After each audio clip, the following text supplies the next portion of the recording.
This is Timothy Barr from MLW. Make sure you give a listen to one of the greatest podcasts in the world, True Heel Heat.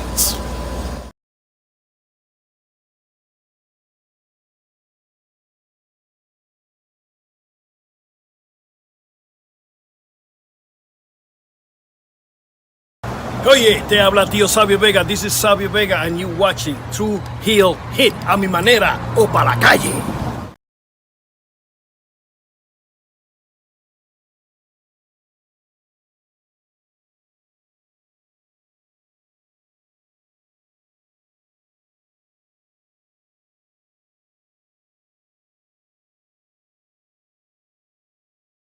What's up, True Heel Heat? True Heel Heat. What's up?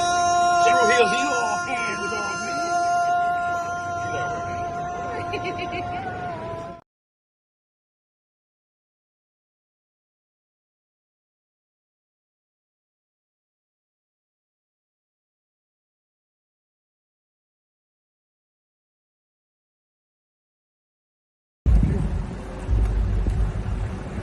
Yo, what up? You know what it is. It's your boy AJ Francis reporting to you live from New York City, the birthplace of hip-hop. And I'm telling you that I'm only tuned in with True Heel Heat Wrestling. Holla at me.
Hello. It is me, your True Hill Phenom, SP3. We are live on the True Hill Heat YouTube, Facebook, and Twitter for Rated Raw Review, episode 23. We made them all remember. Reviewing the June 24th, 2024 edition of WWE Raw as only we can. And this week, I am not joined by the face and the ace of the True Hill Heat YouTube channel, Romeo Anthony Colon. I'm joined by a more bearded face and a great face indeed. You see his content, his gaming over on Twitch. You see him as one of the main faces over on LoveWrestling CA YouTube channel. Between two beards own JPJ. What's going on, good brother? Welcome to the channel. Thank you, man. Thank you for having me. Super stoked to be here. Super excited to be here. We've had you on our show a few times, and I know you've had Pluggo on here before, so I feel like I'm rounding out the Between Two Beards SP3 love here by being on here today. So I'm pumped. So I'm very excited to have you here. I put out the call to arms for anyone who hasn't been on the channel to hit me up, and you made the call, and I was very excited. I was like, yes, this is exactly the type of person I wanted on here. Yeah. And it gives me the opportunity to, congratulate you because your Boston Celtics are NBA champions, and I'm wearing my Lakers That's shirt okay. today because That's okay. we got a new head coach, JJ Redick, who impressed me with his first interview. But I can't be amiss without congratulating my rival team and your team over there. I appreciate that. Yeah, I was a lot of hate coming my way during those finals. You know, you can go find my stuff. I was so many people picked the Mavericks. I had no idea what was going on. I'm like, are we watching the same sport? I understand I'm a homer, but like, are we watching the same sport? That like you guys are really picking the Mavericks to win this championship. Like, come on now. I know Luka's great, but come on now. But everything went the way it should. It was a bunch of haters, you know. Yeah, like me. Look at, dude, people picking the Mavericks in 5, bro. Are we serious? Are we serious? Come on. But anyway, things worked out the way they should. Celtics in 5 is what I had. I started at Celtics at 5, but and again, call me a homer, call me what you will. I thought a sweep was possible, and it looked like we might have got that, but you know, they were able to pull one out. Luke, you know, I have enough respect for Luka and Kyrie to an extent, even though as a Boston fan, I do not like Kyrie for obvious reasons. Not because of and don't worry, Kyrie don't like y'all either. Oh, 100%.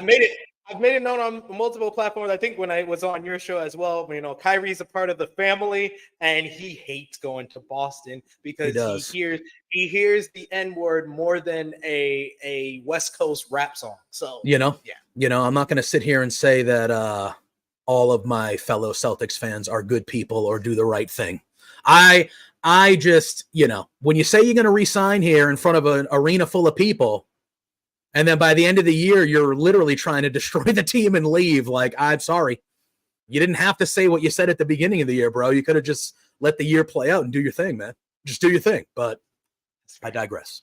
We won. We beat him. He was kind of a goat. He was kind of a ghost throughout the series. We kind of handled him to the most part, which I thought that was going to be the case. I knew Luka was going to get his, but we had the right people, players, and defensive scheme that Kyrie wasn't going to be an issue. Really. And it's like 6-on-1, man. It's 6-on-1 at that point. Even like half Porzingis, like, you know, but it is what it is. But thank you. I appreciate that. And then, yeah, you guys got a new coach dropping F-bombs in the opening presser and stuff. Like, God bless. Let's go. So that's what I like to hear. And he's a Dookie guy. He's a Duke guy. Tatum's a Duke guy. So maybe if the Celtics, Lakers, I mean, I expect the Celtics to be there next year at the end again.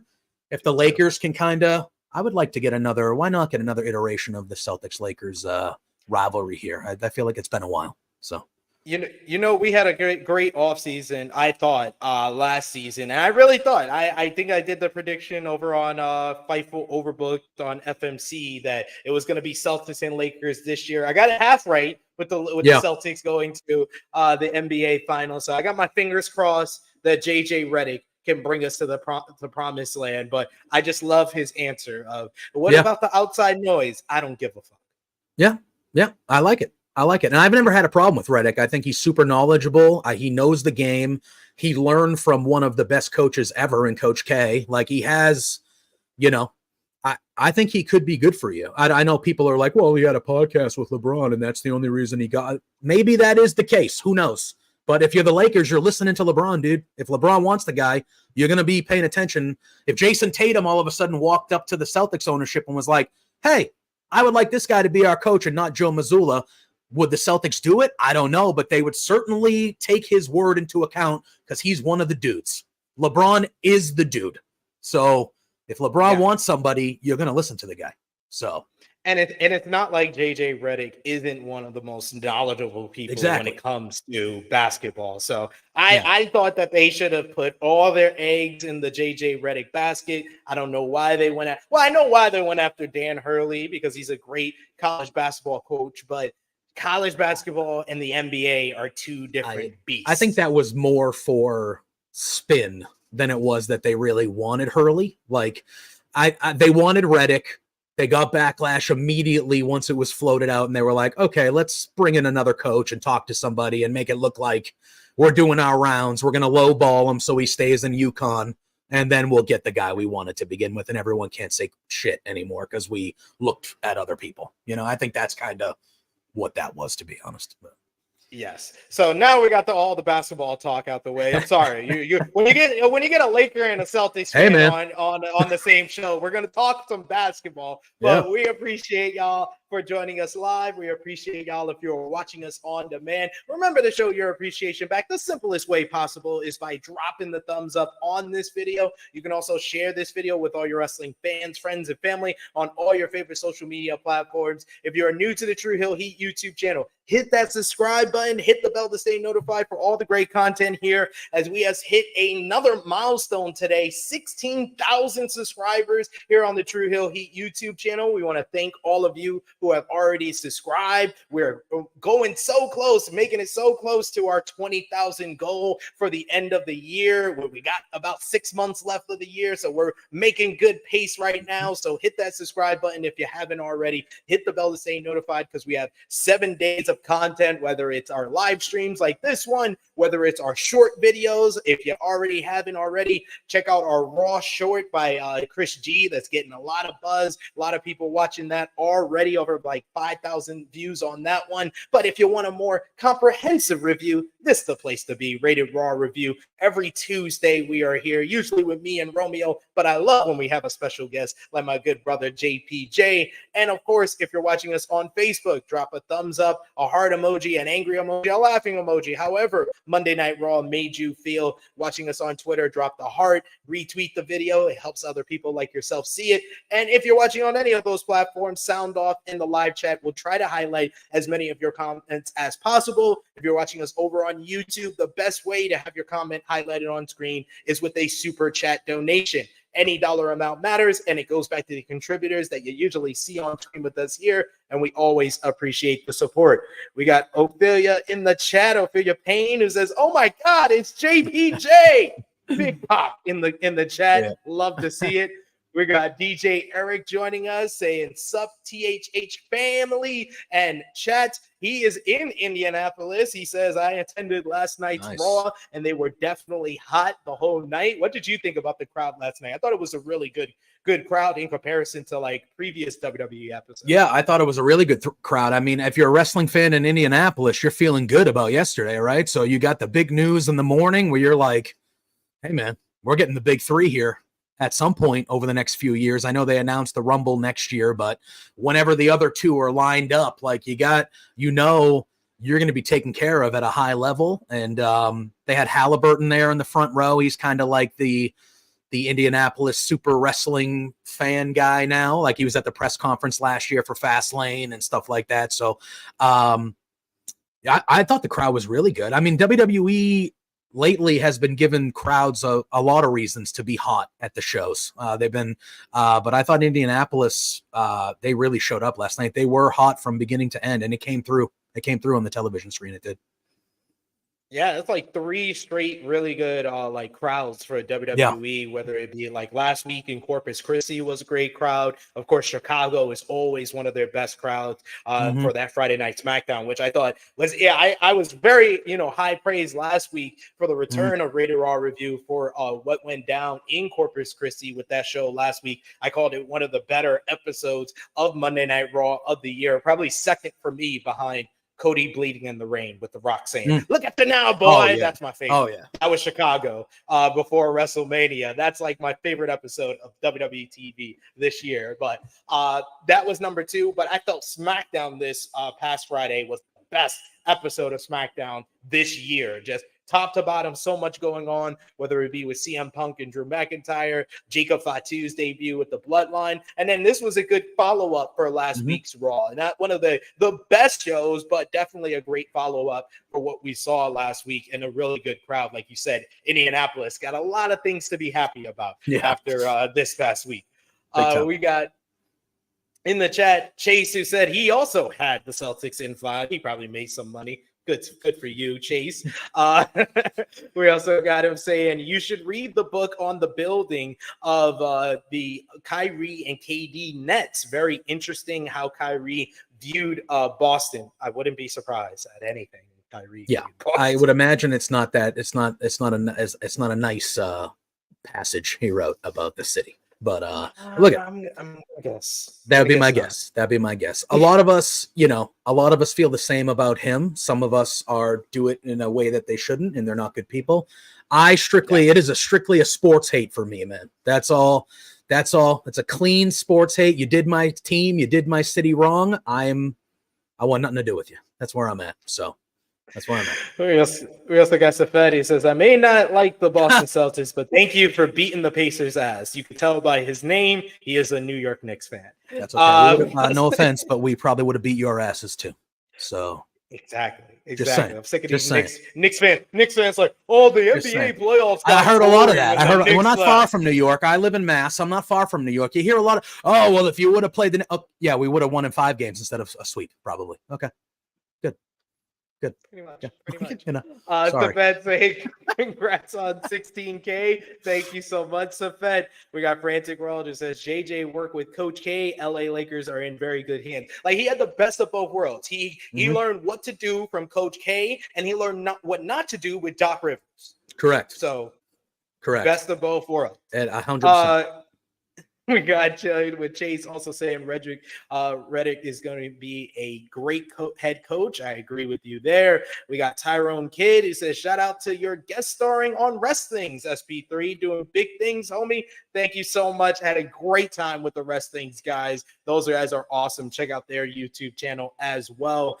We got Lawrence in the chat who says, hey, it's the world famous JPJ. You got all the love, all the fans. I know. Well, cue the Boston comment that he's going to tell me I suck next or something like that. There we go. Yes, there it is. There we go. Unbelievable. I love Lawrence. He works with me over at Love Wrestling. I love Lawrence. Yeah. But it's always like, hey, JPJ, Boston sucks. That's like the two. Boom, boom. Back to back. I'm glad he lived up to the billing still. But love it. I love it.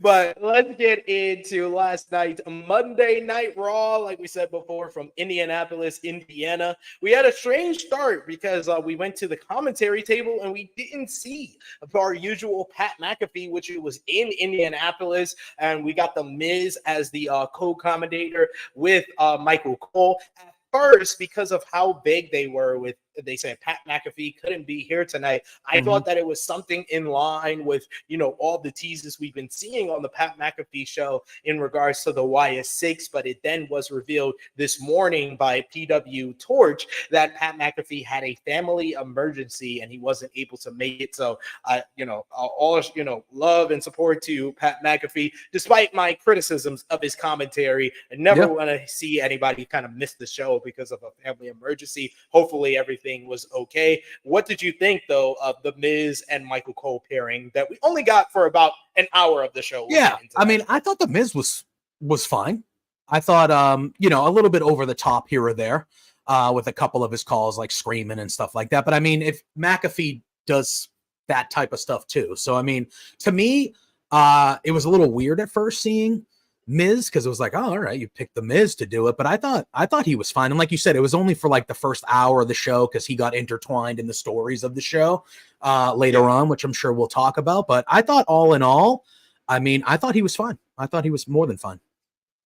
I especially like how they kind of used him being on commentary to tell a story throughout the night. So that was good. Me myself, I can do without the Miz. It was just a whole lot of him talking and not really saying much. I can't really say he added too much. And honestly, I think the show improved when he left the commentary table. Michael Cole did a great job of being Joey Styles in ECW TV. I agree. And I do agree with you. I do think when Michael ended up being solo, because nobody ever joined him for the rest of the night, when he ended up being solo, I did think the show was smoother. Like, and again, I don't know. Did they talk? It's got to be a tough thing for the Miz. Like, the Miz is kind of, whether you like him or not, he's a jack of all trades. He can do whatever you need him to do. He'll do it for you, right? Yeah, I would agree. I thought the show got dramatically better when Cole was kind of there, just doing it by himself and setting the pace by himself. I did think the Miz was. Yeah, you could tell that he probably wasn't the most comfortable being kind of thrown into that situation, but he was trying to make the best of it. So yeah, especially with the last minute nature with everything that happened with McAfee. But like, once again, hopefully everything's all right with Pat McAfee. They had increased security by the commentary table as Michael Cole was going through. He was about to talk about what the Wyatt Sicks did last week on the show when Drew McIntyre walked by and threw the shot. He comes into the ring for a chat. He grabs a mic, and McIntyre talks about attacking CM Punk on SmackDown. We see footage of his attack backstage and bringing Punk, a bloody Punk, in front of his hometown of Chicago on SmackDown. After everything Punk did, McAfee says the people still chant his name. Punk attacked everything McIntyre has and cost him the World Heavyweight Championship. McIntyre had promised his wife that damn title. He got really upset when he was bringing that up, but Punk took it from him. So if you still chant his name, you are dead to me too. I was like, damn, he's really angry. Yeah, he's pissed. He hopes that Punk is at home in pain and eating through a damn straw because McIntyre put him there. He then pulls out the braces that he took from Punk, which was made by a fan and says AJ and Larry's name on it, the name of Punk's wife and his dog. Punk wears that with him on the road to take his family with him. But now McIntyre has them instead. McIntyre says that he's going to take that bracelet and his family to Toronto when he wins the Money in the Bank contract. He says that he's going to win the Money in the Bank contract and he's going to cash it in that night. And now there's a personal touch that makes sense and gives Punk another reason to want to fight McIntyre here, as McIntyre basically later in the night, he approached Raw general manager Adam Pearce, and Pearce talked about how he's been a menace and a disruption on both shows. And McIntyre says that he wants in the Money in the Bank ladder match. Pierce says that you have to earn your spot, and he doesn't know if he even deserves an opportunity. And he was like, what are you talking about, deserves an opportunity? He was like, I got screwed at Clash at the Castle. And he was like, and then you have Seth Rollins, who just came back after being off 3 months after I beat him at WrestleMania, and he gets a title shot instead. He was like, how much sense does that make? And he made valid points, and he told Pierce to do the right thing, and Pierce eventually did, as it was announced later in the show. What a triple threat we're getting next week on Monday Night Raw. You want to talk about a banger guaranteed? This is it. Sheamus, Drew McIntyre, and Ilya Dragunov for the final spot from the Raw roster in the Money in the Bank ladder match, a triple threat match next Monday on Raw. This is guaranteed to be hard-hitting and physical. I cannot wait. What did you think of McIntyre's promo and the backstage segment with Pierce later in the night? Well, poor Larry catching strays, man. Catching strays.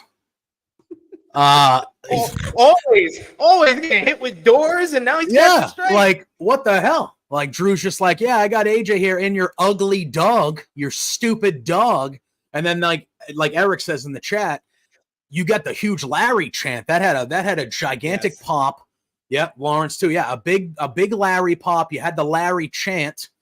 But I like the promo. And again, like you said, if you tie it all together with the Pierce stuff later, Drew's telling the truth. Like he's not wrong, and I know we're going to talk about Seth Rollins separately, but when he mentions that and he says, hey man, the last time this guy was here, he lost that belt to me. And this guy walks back in, and I get it. Damian Priest challenged. I get it. But and the bottom line is, whether it's Drew's own fault for messing with these people and staying too long at the table at Mania and messing with Punk and not letting it go to the point where Punk did what he did at Clash, like all that stuff, like the bottom line is Drew McIntyre's been screwed here multiple times. I think now he's put a lot of it on himself. He does, I'm not going to say whether he deserves it or not, but what he was talking in that segment with Pierce, he was 100% telling facts, like you said. Like, he was not lying. I thought he had valid points. He had a valid argument. And at the end of the day, he's at least getting the opportunity. I know he just wanted to be put straight into the match, but he's getting the opportunity. But I've been a huge fan of this whole thing with Drew since he's kind of come back as this guy. And I love it. CM Punk hasn't wrestled since January, and he has arguably the biggest match I think that I would want to see right now in WWE television. is Punk and Drew. That's what I want to see, number one. And the dude hasn't been wrestling since he had one match in January at the Rumble. And the second he comes back, it's going to be this marquee top billing match. And I think they've done it perfectly, really. Yeah, this is like the hottest rivalry right now in WWE. Like I've been talking about like the different stories, and Raw has a lot of the best stories in WWE right now. And just I feel like, you know, my ill feelings or my kind of like disappointment in the finish to Clash at the Castle, because I felt like that was the finish that when we originally heard Clash at the Castle was going to be in Scotland. A lot of us assumed, oh, Drew's going to get a title shot and Punk's going to screw him. But I didn't think they did anything to earn that, because Punk had already screwed Drew at WrestleMania. He had already been picked over Drew in the WWE draft, and he had been trolling Drew for the weeks after that, and then doubled down again and to screw Drew again. Like, Drew didn't get any kickback from WrestleMania. He got screwed double time, and it made to me feel like Punk was the heel in this situation. But then they turned it around with what they did on SmackDown with Drew basically faking quitting on Raw and then showing up in CM Punk's hometown and bloodying him, having him stretchered out in Chicago. I felt like they made it better for me. They made the finish of Clash at the Castle better with the follow-up. Yeah, I fully agree. I thought Drew looked like, I mean, Drew is a badass, but he looked like such a badass on SmackDown in that segment with Punk. Like, it was just like, oh man. Yeah, and I agree with you. I felt like because they knew that Drew was going to be the babyface at Clash at the Castle, that the angle they ran was to make CM Punk look like the heel. And I understand that because he's going to get a heel reaction because they're in Scotland and everyone wants Drew to win. But in the scheme of things, he's still the good guy. So it was kind of like they played a heel angle for a babyface wrestler, but like you said, they made, and Lawrence, yeah, you're dead ringer. But I think, like you said, they last week and the stuff they did immediately brought it right back to Drew's the hated heel, Punk's the hero. Let's go. And I think they did a real, but yeah, it was very much a, hey, we know he's getting a heel reaction, so we're just going to treat him like he's a heel and do like a heel thing. And it was like, okay, but they've recovered nicely, and it's still, yeah, it's on fire. Now, my question to you is, now, do you think Drew is going to win that match next week and qualify, or do you think Punk does something again? Or do you think they carry this note to Money in the Bank because of the promo that he cut last night? Yeah, because of the promo he cut last night, I'm going to go with Drew for the win. And then in the Money in the Bank ladder match, Punk comes out and screws over Drew. Got it. And then that leads to SummerSlam, ideally, if Punk's healed, and then you got to mark it. Yeah. I think that would be probably the way to go. Yeah, for sure. And I know Punk seemed like he was against, doing a Hell in a Cell at the first match between them. I disagree. I don't think that's the best idea either. Hell in a Cell should not be the first match in the program. But this match at SummerSlam should not be a regular match. No. It's at that point that we've been building to this for 8 months. It should be something at least like an unsanctioned matchup of some time. Yeah. No DQ, something like that, because I want to see these guys tear each other apart. Yeah, I fully agree. There has to be some sort of stipulation. There needs to be some sort of stipulation that lets these guys brutally beat the crap out of each other, because that's after everything that's been done on both sides, these guys are not going to stand across a ring from each other and do a collar and elbow tie up. Like, that's not what we're doing here. Like, they're going to want to run at each other and kill each other. And so I do think there needs to be that type of match. I do agree, like a Hell in a Cell might be something right off the shoot, maybe not, but there needs to be some sort of last man standing, street fight, something where they can truly, because they're not going to be wrestling around with each other. They're going to be trying to literally kill each other. And I think they need to be in an environment that allows that to happen. Yeah. And they finally have given a reason for Punk to screw over Drew again, again, a third 100%. Time in the 100%. Money in the Bank ladder match. Safet says the reason for Pat McAfee missing Raw last night was because his father-in-law passed away yesterday. So sorry to hear that with Pat McAfee. Thoughts and condolences to his family, and definitely understandable why Pat missed the show now. For sure. Yeah. But let's move on to the rest of the show here. Next up, we saw the clip of the Wyatt Sicks attack on the onslaught that they did backstage last week. What did you think about the Wyatt Sicks debut to end Raw last week? Oh, I loved it. I loved it. I thought it was really good. Obviously, like everybody, when they showed the back, I was like, those people are dead. Like, they killed people back there. Those people are dead. I've watched plenty of TV shows and movies, SP3, to know that some of that blood splatter, bro, that's death. That's death blood splatter. And then you obviously the Chad Gable thing and how that kind of tied into tonight. But I loved it. I thought it was really well done. I loved what happened last night, which we'll talk about in a little bit. A lot. But I thought it was a perfectly done debut. I thought it honored Bray in a good way. I thought it was creepy. It was clearly violent. They didn't show the violence, but it was violent. And it left me very intrigued in a lot of angles about where they're going with this group here. But I loved it. I loved it. I thought production-wise, it's one of the best one-shots they've done. Like, just the one shot of going through the door, seeing all the bodies spread out and the different introductions for the characters. Just really great stuff, really strong stuff. As far as the follow-up, I thought, like what you were alluding to, what we'll get into later, the main follow-up was great.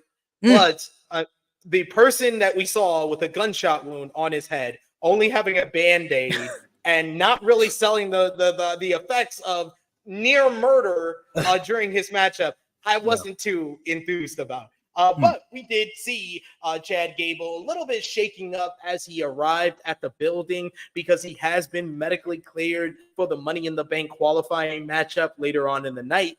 Post-break, we did see basically security guarding Chad Gable's door, and we hear from Kathy Kelly, who says various wrestlers are apparently surprised that he is even here, and they will have other updates on Chad Gable throughout the night. And then that took us to our first contest for the show, as it was Braun Breaker going one-on-one with Ludwig Kaiser after Kaiser interfered in Breaker's matchup with Sheamus last week.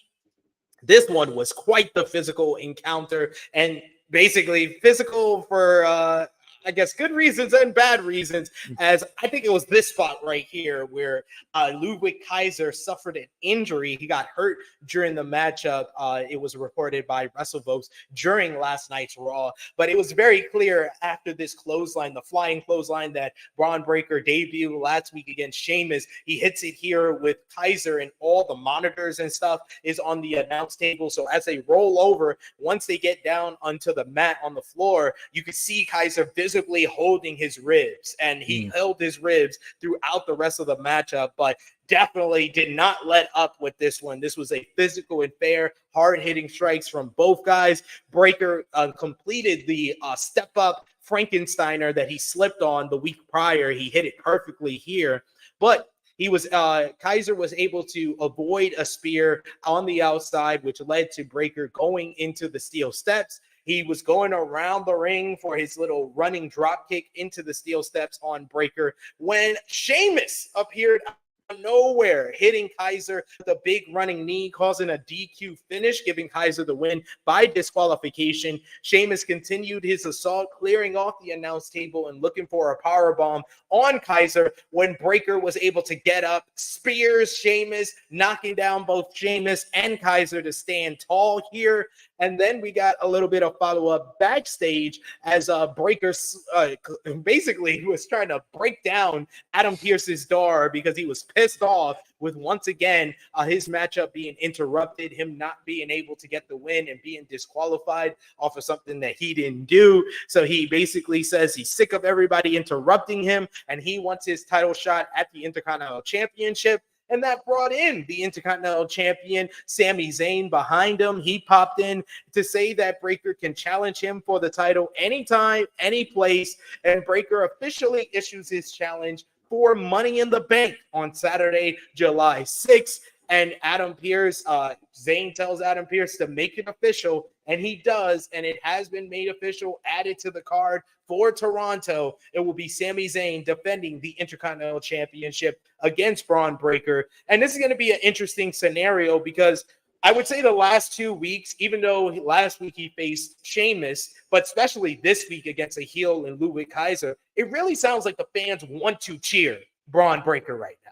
They really seem into what they're doing, the build up for him. And this matchup with Sami Zayn, with Zayn being in Canada, this is definitely going to position him more as the heel. So I'm going to see how the crowd responds, because Braun is just so cool and everything he does is so impactful. I think that's why the crowd are getting over with him. But what did you think about the crowd? What did you think about this matchup with Ludwig Kaiser and the post match with Sami?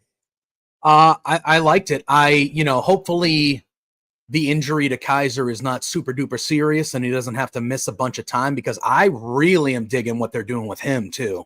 And letting him be on, he's Gunther's guy, but he's good. And he's the perfect guy you want to just boo and hate. Like, he has that look, the way he talks, and he's really good in the ring. So I'm glad that they, like I said, hopefully it's not a long form thing with him, but I'm really glad that they're letting him do his own thing too. And I think it's shown. That match he had with Sheamus a few weeks ago was, oh my God, it was incredible. They beat the crap out of each other. I thought this match last night, even with him being banged up for the majority of it, was really good too. I thought it was fast paced. It was brutal. They were beating the crap out of each other, physical, like you said. I love Sheamus even still being involved a little bit, because him and Kaiser kind of had their thing going on even before Braun was kind of thrown into it, but I thought the same thing last night.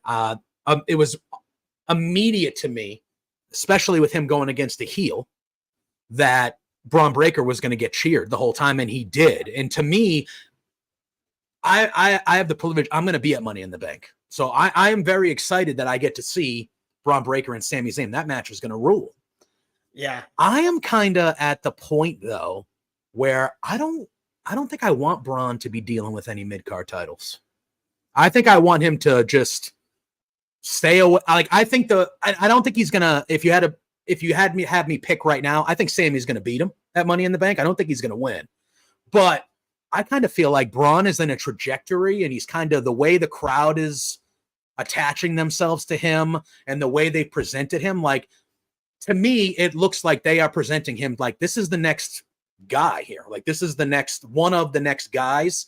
And I feel like I kind of want his first title down the line, not now, but I kind of want his first title to be like a main title, like a heavyweight title down the line. Again, with that being said, I don't think he's going to beat Sammy. But dude, if you can pick a more perfect person for him to get in the ring with, and, get more over and stuff, it's Sami Zayn, is it not?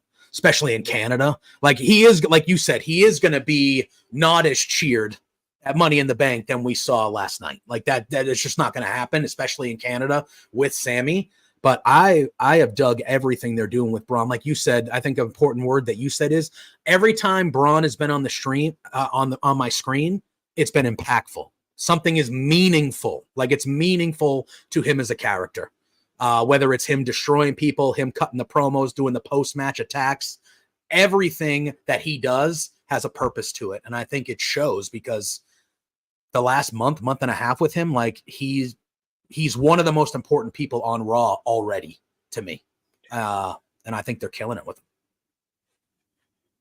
Yeah, his whole path of destruction has been one of my favorite stories going on Monday Night Raw. And that's why I personally think they need to cap that off with him winning the Intercontinental Championship, because the Intercontinental title has been more positioned as, like, not really like the secondary title, but more of a 1B title on Monday Night Raw, because I feel like the World Heavyweight Championship is still being established and building up prestige. They build up prestige with, Seth Rollins, and especially his rivalry with Drew McIntyre, where McIntyre really desired that World Heavyweight Championship. But like, the work Gunther did with that title, where he became a main eventer as the Intercontinental Champion, and then he lost it to a guy who's been in the main event for over the past year in Sami Zayn, and then Braun beating him for that title, I think sets up a potential in like a couple of months, maybe next year, of Braun stepping up to a World Heavyweight Champion, Gunther, with the title that Gunther made famous. And that would be, I think, the big matchup. Because if you're going to give him the Goldberg push, might as well make him a double champion. Yeah, that's fair. That's fair. And when you present it to me that way, yeah, I mean, I'm way more into that than like what I had going. You know what I mean? But like, yeah, I I do agree with you. They have done a really good job since Triple H has really stepped in as the main guy to raise the IC and the United States title to make them not filler fodder, which is what we saw for a long time with these belts. They really didn't mean anything. So I do agree that using Gunther and just in general, like I think it was like one of the first couple weeks Triple H was in charge, they had like video packages about the lineage of the belts and all these things. And it was immediate that it was like, okay, we're going to try to make these mean what they used to mean. You know, when I first started watching, and I'm old, but when I first started watching wrestling, the Intercontinental title at times meant more than the world title. Like that's where we were. And then for a long time, that was not even close to the case. So, I love Braun. Maybe it's me. And I'm just like, just shoot him to the top right now. Just do it. He's good. I like him. But yeah, I mean, I also am hesitant to shoot Braun to the top because he has awful theme music. Like his theme music. Isn't that half the company now? I feel like their theme music is at an all-time low right now as a company. But Braun had good music. He when did. He was in NXT. He did. They changed it. I know. I don't know why. My best interpretation, observation of his theme music. It's like if my 4-year-olds had one of those Fisher Price things, the pianos, where they're just playing notes, and it's usually animal sounds, but it's instruments, and that's how Def Rebel made his theme song. It's just sounds. You heard sounds that for that match in particular. You heard the Braun Breaker music followed by the generic Imperium version of the music they gave Ludwig, and it was like, bro, like you said, like we got teenagers in the back, we got 12-year-olds in the back just hitting barrels and drum whatever, dude. It's like, come on, man, come on, we got to get better. But, it's like, all right, we're gonna do your little shtick at the beginning, and then it's the same generic guitar and drums forever. It's like, dude, what are we doing? Hate it so much. We got your co-host in the chat, Pluggo's here. Pluggo, what up, my man? Thanks for joining us, Pluggo. We appreciate that. We also got a super chat donation from Will Chisholm. Thank you so much, Will. He says, with the PLE in Canada, if Sammy loses the title, I think Chelsea Green winning Money in the Bank. Got to have one person from Canada to win. Nah, they only did that for Scotland. I don't think they're going to do that for Canada. They're going to have all the Canadians lose. Yeah, I would agree. I think they're going to do some fan service there. I think Chelsea Green getting in on SmackDown was the perfect choice. I mean, I think Chelsea Green, that would be a fun Money in the Bank ride with her in that briefcase if that's what they decided to do. I would not hate that at all. I'd be all in on that. But we also got Big Man Dawes, who says, I think it's fine for Braun to win the IC title because they're trying to give the IC title prestige again. I think it has prestige because of Gunther's reign. So I agree. I think it's come a long way from where it was like 2 years ago. We got Pluggo says, JPJ is so old. LOL. Back in my day. Yeah. Sorry. Sabet says Def Rebel sucks so bad. Couldn't say it better myself. Yeah. I just remember, do you just remember the height of it with the NXT Black and Gold and all those bangers that they were releasing, which just all of them. Shinsuke, they had the Finn Balor theme. The CFO days. Yeah, that whole level of music they had right there was like every song was different. Every song felt like it captured the character that it was for. And now it's just generic song 4, generic song 6. It's like, whatever, man. I don't know. But you could it's just main sound that makes you know who it is, and then a whole bunch of generic rock. Exactly. We go backstage to the Judgment Days clubhouse where they are having some food and playing some video games when Damian Priest comes in. And apparently this is all from WWE Women's World Champion Liv Morgan, which doesn't make Damian Priest happy. Mysterio holds up and says that he gets a text and he says that it's from Liv Morgan, and he shows it to the rest of the Judgment Day. And Carlito said, that's cool. But Bree says that Mysterio needs to figure out how to explain to Rhea Ripley why Morgan has his number to begin with. And he's like, I don't know. He's like, he needs to, settle this. He needs to, basically fix this. And then he tells the rest of the Judgment Day, while they're playing games, they all need to be worrying about Braun Strowman and getting some payback on him. What did you think of this segment? Which not a lot of people, I saw some people on social media not liking this segment, saying that, it's pretty bad with past history of certain stuff with WWE, like the Melina, to be having this reference of, Liv sending maybe a naughty photo to Dom and showing it to the rest of the Judgment Day doesn't show the best kind of maturity from the WWE writing staff. But what did you think about this segment here? I thought it was fine. I wasn't. Triple H, I think earlier in the day yesterday, was talking about, how they're going to be a more adult themed stuff, especially when they move over to Netflix at the beginning of the year. There's going to be no censories or no restrictions really on things they want to do. Like, I think all in all, I appreciate how there are more adult themes in the show lately. Like, I felt for such a long time, and I had no problem with the PG and the stuff like that, but I felt like as an adult who's watched wrestling for a super duper long time, there weren't a ton of adult stories or adult themes that were happening. And like, so I like to see the romance and like the, Liv being a certain way, like trying to get Dom. And we all know, I think in this case, right, like we all know that like Liv really isn't interested in Dom. She just wants to get Dom because she wants to ruin Rhea Ripley's life. So I think that change, so like, I like it. I think it advances the story to the point where like, and then there's the whole other thing with Finn and all this stuff. It's like Liv is trying to basically get the Judgment Day to like, she wants to run the Judgment Day. That's the vibe I'm getting, is like, she wants the Judgment Day to be hers by the time that Rhea comes back and take everything from her, which is what she said she wanted to do originally.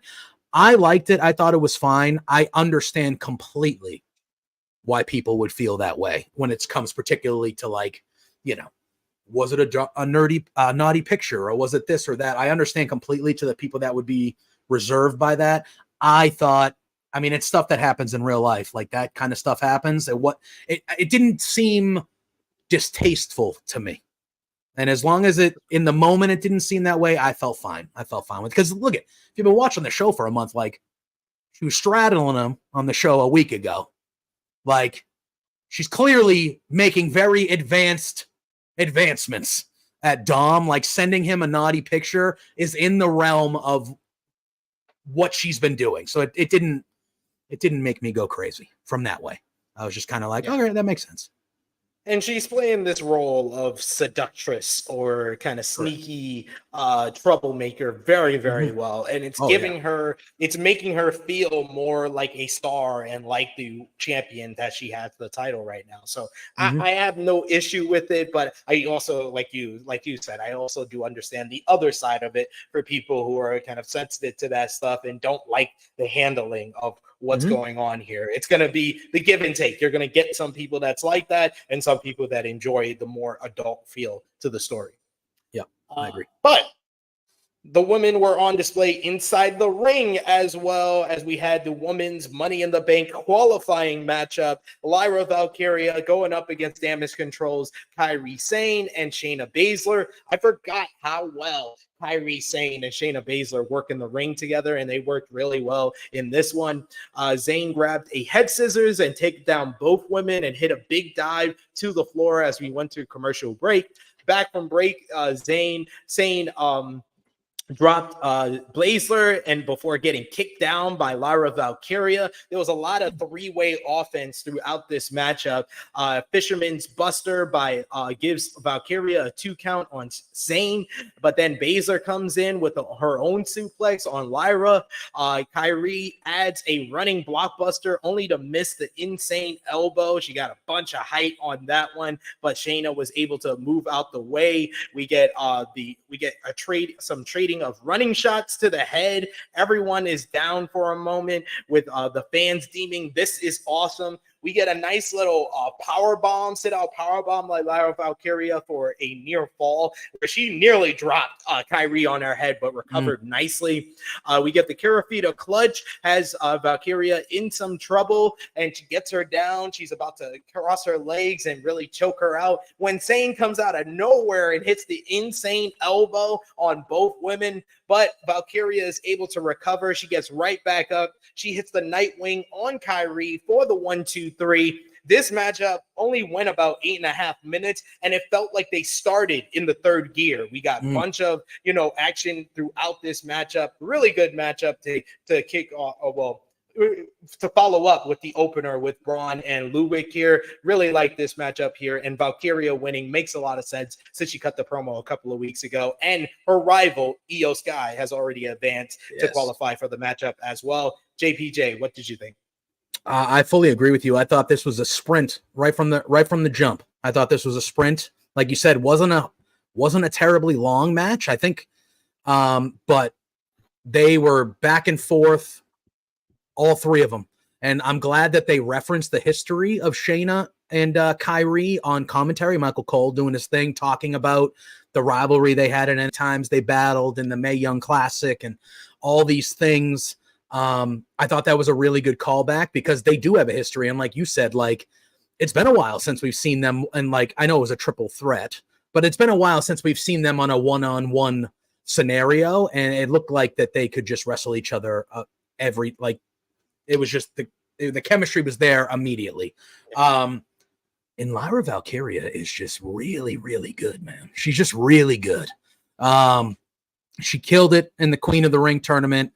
She's going to kill it in this match. I thought she was the right person to win, even though I love all three of these women, but I really love me some Shayna Baszler. I would have loved her to get the victory, but I knew Valkyria was taking this one, but I thought it was awesome. I thought that this is awesome. Chance were correct for this. This was like you said, 9 minutes, but it was 100% speed from the jump, just right. It did not slow down. And it was really, really fun. It was a really, really fun match. And I thought the right person obviously won. I wouldn't be shocked if she wins the briefcase, to be honest with you, but they clearly view her very highly. And I think they've done a really good job to make her important immediately since she's been up on the main roster. Yeah. Yeah, I want more from her as far as like the character work. Yes. I think that's the only thing missing right now because he's delivering every time the bell rings for sure. But I just want more character to her besides her being Becky Lynch's friend. Yeah, that seems to be the one character trait that I know about her. Once they can get that, I think they have a star in the making right there. I agree. We got Chase in the chat who says, Liv knows how much of a man-child Dom is getting him chicken nuggets. This man was eating chicken nuggets with no lube. I was just going to say, it was just a plate of good old, it wasn't even a plate, it was a platter of just dry-ass chicken, no sauce? No barbecue, sauce. No honey mustard? Yeah, I was going to say, no ranch, no barbecue, no honey mustard. What are we doing? You're just eating dry chicken nuggets? There were 40 of them on that plate, bro. You ain't going to be You're going to have a hard time after the first 4 or 6. You're talking to somebody who knows. Got to get some friggin' sauce on that plate, bro. Anyway. Got to get the sauce. What are you doing, bro? Come on, man. we're glad we're on the same page with that. Come on. That was the best gift she got them, though. Let's be honest. PS5, that was. Whatever. Chicken. PS5 to WWE 2K. They're WWE superstars. I'm sure they can get that type of stuff. But the chicken nuggets, that plate of chicken nuggets, that's going to be, that's gone in 5 minutes. 5 minutes, that thing's out of there. We get the little video basically announcing that next year's Royal Rumble 2025 will take place from Lucas Oil Stadium in Indianapolis, Indiana, as well as a future 2-night SummerSlam and 2-night WrestleMania. I'm going to ask you, when do you think they're going to do the SummerSlam at Lucas Oil Stadium? And when do you think they're going to do the WrestleMania at Lucas Oil Stadium? I would say the 2026 WrestleMania will probably be the one at Lucas Oil. And since they've been kind of alluding to, we don't know what's going to be the location for SummerSlam in 2025, I think they do it basically in concession. The 2025 Royal Rumble, 2025 SummerSlam, and 2026 WrestleMania. Yeah, I would agree. Because they've already announced the SummerSlam for 2026, in Minneapolis as kind of the make good, because I think they were supposed to do Mania next year there, and they were like, we're going to Vegas. Screw you, Minnie, but we'll give you this. But I think that's what they kind of did there. That makes the most sense to me. Like you said, it's like all within a calendar year, basically. They'll do the Rumble, and then they'll do SummerSlam, because we know where 26 is, but not 25, and then you get Mania in 26, and then that makes the most sense to me. I know, speaking from someone that lives in I live in Boston or near Boston. So we're a hotbed for wrestling. We're not going to ever get a Mania ever. I understand that could probably make some fans in other big cities be like, what the heck? Why are they getting 3 things in a year and a half or blah, blah, blah. But it makes the most sense, like you said, to start it with the Rumble and then finish it with Mania in 2026 and kind of just go through it. And if this is what they're going to be doing, I assume this is not going to probably be the first time or the only time they do this type of relationship with the city. I wouldn't be shocked if they do it with Vegas. They do it with one of the cities in Florida or whatever, at Los Angeles, at SoFi. I feel like what we're seeing or what we saw yesterday is probably the start of a new norm almost for what they're going to do, especially for the big 3. And if they include a big 4 and you're still including a Survivor, whatever you're going to do. But I feel like that probably is the right timeline, like you said. Yeah, and if I'm in Indianapolis, I'm calling WWE up right now. Can we get the same Indianapolis? I know y'all gave us SummerSlam in 2026, but we still want that WrestleMania, bro. 100%. 100%. Speaking of the aforementioned WWE Women's World Champion, Liv Morgan, I love the fact she has a Daddy's Girl shirt. Yeah. It's the little things. It's the little things, Yes. Speaking of little things, she had a little shorts on, and they did a one-shot tracking shot from her backstage all the way to the front, and I was just like, man, you're just trying to get all the horny 16 to 40-year-old men with this shot here. Mm-hmm. She's here to get Dominic Mysterio's attention and hopes that he likes those gifts she sent him and the Judgment Day, and especially that text. Morgan invites Mysterio out here right now for one more gift, but she gets Zelina Vega instead. Vega comes out, and she doesn't get Morgan's obsession with Rhea Ripley's sloppy seconds, but she's here about the title. You remember the Women's World Championship that she hasn't defended in the last month? Zelina has fought to get here, unlike Morgan, who has gotten opportunity after opportunity, and that's because her why will always be bigger than Morgan's libido. And Morgan says, no, it won't. No, it's not. She says that she knows about her title and she cares about her title. Her title she only got it because she injured Rhea Ripley to get this championship. And she also put Becky Lynch in an early retirement for this championship. And she says that the title, Zelina gives her the title challenge. And she says, yeah, they can do it next week. Go Dom, and she calls for Dom to come out once again. And this finally brings out Dirty Daddy Dominic Mysterio, who says that he doesn't like the gifts, but Morgan knows he likes the text. The crowd basically take over this whole segment. They just try to boo and drown Dom out. He couldn't get any of his words out during this whole segment. The fans are chanting sloppy seconds. Mysterio is booed out the building with the 2 women trying to calm them down so he could say anything. Mysterio wants anyone but Morgan to have the title, and so he offers Zelina some help. And Zelina's like, she don't want any help from Dirty Dom. She says that she can get the title on her own. This leads to Liv attacking Zelina from behind, and a brawl ensues between the 2 women as Dirty Daddy Dominic is watching. But out comes Dirty Dom's deadbeat dad, Rey Mysterio, from the back to try to help out his LWO teammate Zelina. He tries to pull Liv off of Rey and separate the 2 women, but Dom takes that opportunity to deck and push his dad down on his ass, with Morgan looking so happy as Dom was her hero. He helped her against the LWO. This is the love story that keeps on giving the love here. What did you think about this, the latest chapter in the Liv and Dom story. Honestly, I feel like this is one of the best things going on Raw right now, because little by little, I feel like Liv is getting more confidence in this role. And I said when she turned heel, she has a much higher ceiling as a heel, as the mischievous heel. The Liv Morgan revenge tour has a lot more appeal to it as a heel, and we're seeing the dividends of this. And also, I want to pose this question to you, because this is something I was texting Jimmy McElram about last night. This is now the second woman on the roster that I feel their star has risen by working with Dominic Mysterio. Because I feel like the Rhea Ripley rise really started when she recruited Dominic into the Judgment Day. And now we have Liv, who by trying to seduce Dominic Mysterio is feeling like a bigger star. Is Dominic Mysterio a star maker? Like, this is 2 for 2, in my opinion, already. What do you think? And what did you think of the segment? I think the reason that Dom gets booed the way that he gets booed, some of it is go away heat, I'm sure. But I think a lot of it is because we know that Dom is actually pretty good. And we know that Dom is, like, you know, when he first started and he was having those matches with Ray as his dad, like, we've watched Dom get better at this. Because when he started, he was very green, and but it was pandemic era. He was with his dad. That was the time they could do what they did with him.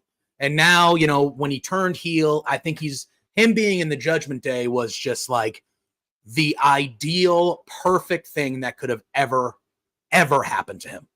It was the change of character he needed, and he was just surrounded by a bunch of guys that elevated him because of who they were. And then he got like you said, the Rhea stuff that elevated both of them to a whole different level. Like that relationship and the mommy and the pop, that was just boom. And now, yeah, I think it's one of those things where, like, you know, Ophelia said it, Dom is a star maker. Prison changed him. And I think like it's one of those things where, yeah, I do think, you know, is he a star maker in the ring? Maybe not. Maybe not. But like, if you're throwing him in a star maker character, 100%. And look at whether it's the boos where he can't even say a word or whatever. Like, the bottom line is he gets one of the loudest reactions of anybody on the roster, period. Whether you think it's, oh, they're booing him because they really don't want whatever. Like, he's a top 5. He gets a top 5 reaction in the whole company. Whether it's whatever, for whatever reason it's there. But I do agree. I do think, and I think Rhea has something to do with this too, because we all know the carrot at the end of this story is Rhea's going to come back, and probably her and Roman are going to both come back and be the 2 biggest baby faces in the whole damn company. And Rhea has a chance. She was already arguably the most popular person in the company before she got hurt. She's going to come back as a baby face now. And she could rise to a level that's even higher than the level she was already on, which was as high as we've seen. You know what I mean? But yeah, no, dude, Dom's got it, dude. I'm sick of all the Dom haters out there, man. He's got it. He has what it takes, that when he's on the screen, it matters. It matters. People want to know. And I think a lot of people really kind of want to see, you know, you mentioned it with what she was wearing, and they're trying to get all the horny guy, you know, whatever. Like, look it. There's a lot of those people out there that they want to see Liv and Dom, and they want to see that romantic sexiness part of what's happening here. Because again, this was something that, for better or worse, was part of wrestling a little bit back in the day, and then it kind of went away for a little bit for better.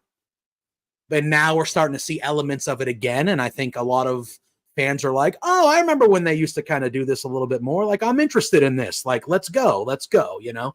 But yeah, I think Dom is very, very legit. I just think people are haters. They're just haters.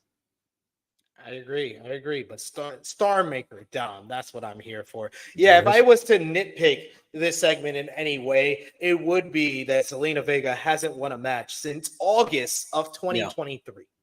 Yeah. So what is, he says, Safet says, so what is the point for her getting a shot at the title? All I want is WWE Give people wins before you give them title matches. That's all I asked. That's what I was asking for when Zelina got the shot at Backlash in Puerto Rico. I understood it's in Puerto Rico and it was a great moment for her, but I just felt like she should have got more wins instead of one win 2 weeks before the show. They should have gave her more wins, like build her up if she's going to get the title shot. And they're doing it yet again where they're just giving her the title shot because the Judgment Day is feuding with the LWO still. Yeah. And I fully agree with you. And I think, we're going to be talking about a similar thing and we can't, in a little bit. I think Zelina did really well here in this segment. I thought her promo was good. I liked the way she was going back at Liv. I liked the involvement of Ray because that story with him and Dom is never going to end until Ray probably retires. 100%. I agree with Chase. He's just so fun to I'm sure there's a segment of it that is real. Like, I really don't like this guy, but I think he gets the booze out of respect. Honestly, I feel like a lot of it is out of, all right, you've kind of earned this a little bit because of how we've watched you grow here. But yeah, I thought Zelina killed it in this segment. I agree. I thought she was good. I think the match will be fun, but yeah, bare minimum, if you are going for a championship, you should be on a heater. You should have won your last 3, 4, 5 matches. You're on a roll, and it's like, okay, because like you said, you look at this card for Money in the Bank now, and you're like, oh, Liv and Zelina, all right, that'll be fun. Oh, Zelina, what's she been doing? Literally nothing. She's been just in a group. And I think that's part of the reason why they're not putting it on Money in the Bank. It's on next week's Raw. Oh, it's on next week's Raw. Well, there you go. So yeah. All right. So you're probably right. That probably is the reason, because I think it's just, I think this is going to be used more as furthering the story of Liv and Dom than it is to actually be like a competitive story for the women's title, if that makes sense. That's a great shout, Dion Jenkins. He says, I'd book Rhea versus Dom at WrestleMania 41. Yeah, that would be incredible. Imagine the crowd heat for that. Oh, that my God. Would be amazing. Be pandemonium. Rock Hogan-esque. We got Big Man Dogs who says Solo and Liv are both just waiting for the true stars to come back. I think they're doing a good job with both acts of elevating them, so it doesn't look like it's a star versus a nobody. It's a star versus a star on the rise, with both Rhea and Roman coming back and facing those two. Agreed.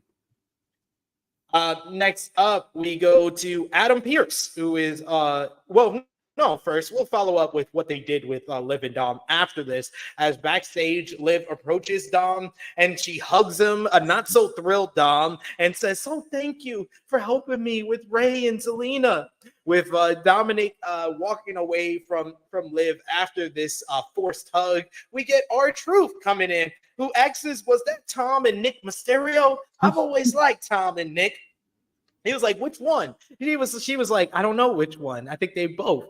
And he says that R-Truth says that he loves a reluctant hero.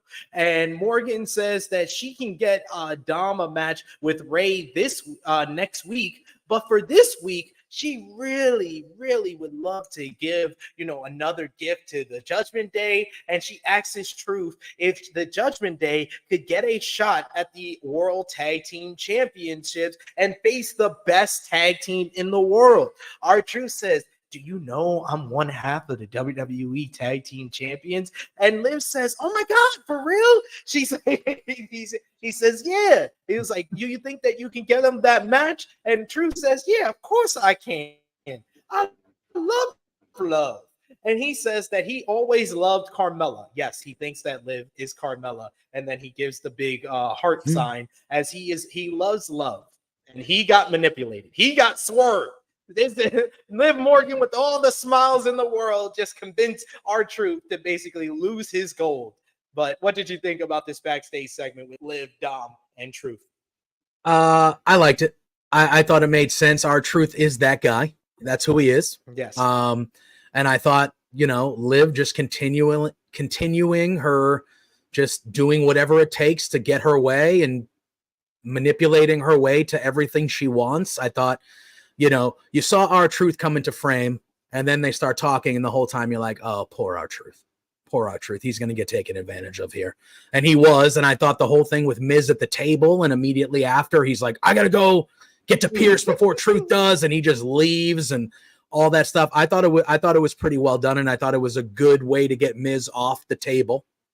And I thought it was a good way to, you know what? Now all of a sudden you got a tag team title match to main event your show. And I thought it was I thought it continued the story. I thought they did a really good job, because this wasn't the last time with the Judgment Day and stuff. I thought they did a really good job of and they have been, but last night I thought they did a really good job of layering the Judgment Day live stuff, like literally throughout the show. And I thought it all made sense from beginning to end. And I thought they did a really, really good job. And you know, it just makes sense, because R-Truth is that guy.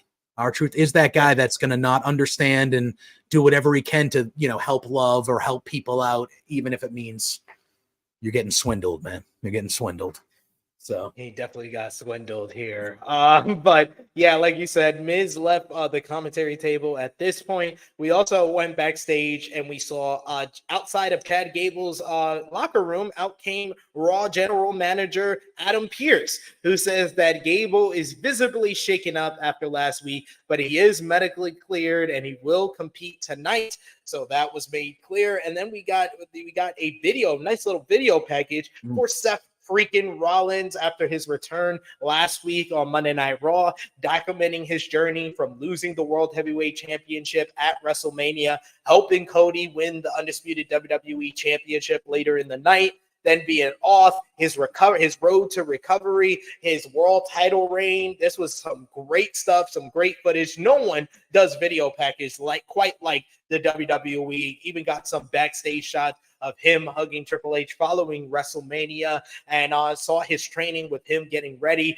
after his knee surgery and returning last week on Monday Night Raw to get the World Heavyweight Championship matchup. I love this whole document of like Seth's journey, and even some clips of him as a kid wanting to be a wrestler. This is just great stuff, as usual, from WWE's production.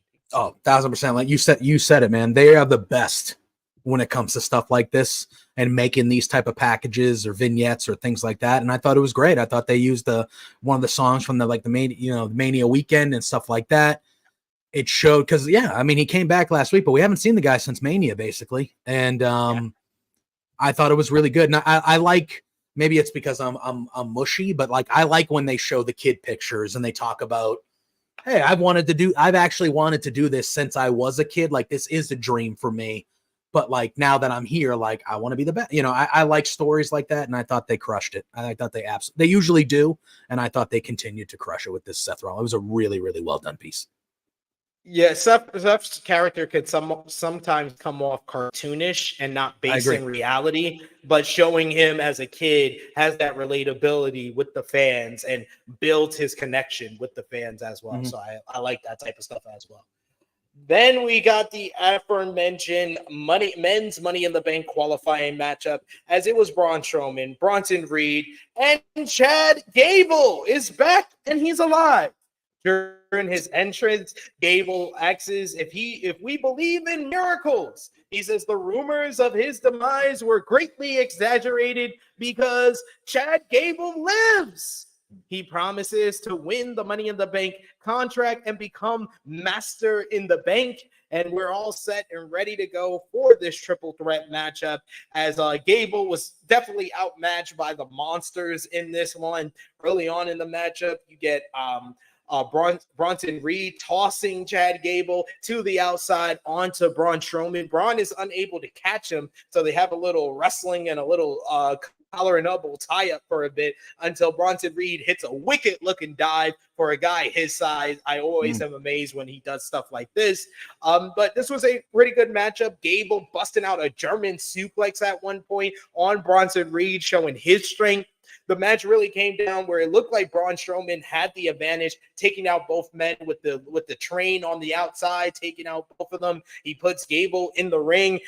Gable is cut off on the top rope by Braun Strowman on the outside. He also takes out and power slams Bronson Reed and puts him back in the ring when the Judgment Day come out and attack him. getting that measure of revenge. JD, Dom, Carlito, and Finn Balor all jump Braun Strowman. Braun tries to fight back, but they chop block him and attack him on the stage. Meanwhile, Gable realizes that Bronson Reed is down in the ring, and he hits a moonsault off the top rope for the victory here. This match just going over 8 minutes. It was a pretty good matchup here, but the post-match is what everybody was talking about.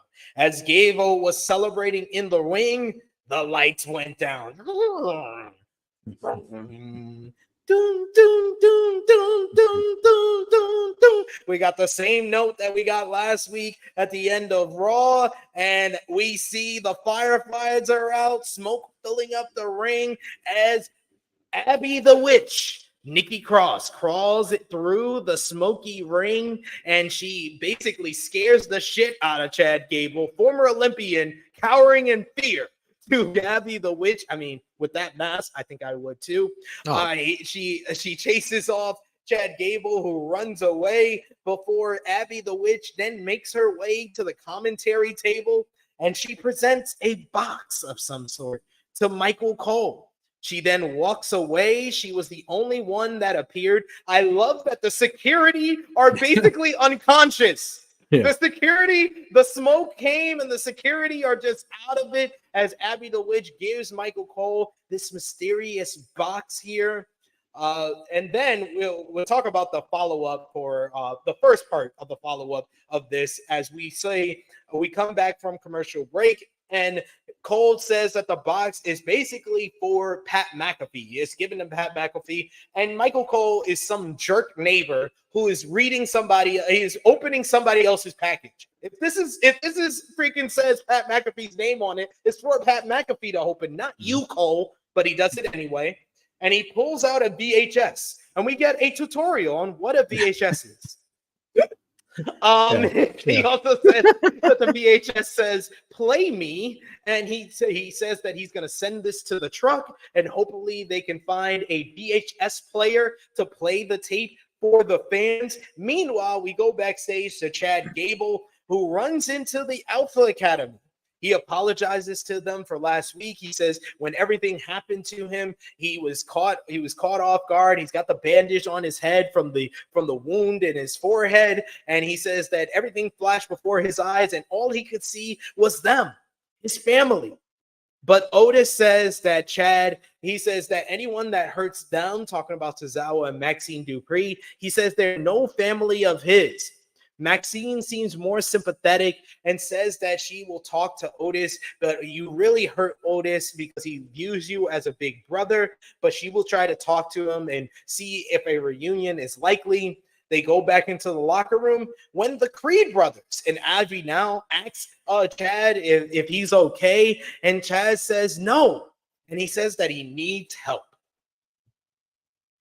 All right, JPJ, a lot to unpack here. What did you think about the triple threat match, the interference from Judgment Day, continuing their rivalry with Braun Strowman, and then the post-match with Abby the Witch showing up to scare Chad Gable off, giving the box with the VHS to Michael Cole, and then the follow-up with Gable and Alpha Academy? Yeah, I thought the triple threat match was good. I thought it was pretty solid. Going into it, I thought that the Wyatt Sicks might get involved because of the Gable thing, and obviously they have a history with Braun Strowman as well, or Bray did at least. So I thought that maybe going into the match they would get involved, and that Bronson Reed might get the victory here and end up in the Money in the Bank. I'm also a big Bronson Reed guy. I like Bronson Reed a lot. But nice pun there. You're a big Bronson Reed fan. There you go. See what I did? Bronson Reed. See what I did? Yeah. See what I did? Very good. Very good. But I thought the match was good. I mean, how far is this going to go with Gable and the Wyatt Sixes? That's, and again, this part of the story. That's what I want to see. But I thought the triple threat match was good. I thought the post-match stuff was good. I like how it was only one of them, and it wasn't the whole group. It was just kind of one thing, and then. Obviously, I would assume that the plans in place were she was supposed to give that to probably Pat McAfee, but he wasn't there for obvious reasons. So they had kind of Cole take the thing and do it. Federal crime, by the way, to open somebody else's mail. Federal crime. Just saying. So yeah, and then I agree that I love the tutorial of having to tell probably more than half your audience what the hell a VHS tape is, because half of them probably never even saw one before, and they're like, "What the heck is that?" But that made me laugh, and I'm glad after all this time, because it was a while ago when Chad Gable was still a babyface and he was going for the IC title. We saw him working out in the ring before Raw with the Creeds, and everyone at that point was like, "Oh, we're gonna get Team Angle like 2.0, but with Gable and the Creeds and all this stuff. It's gonna be great."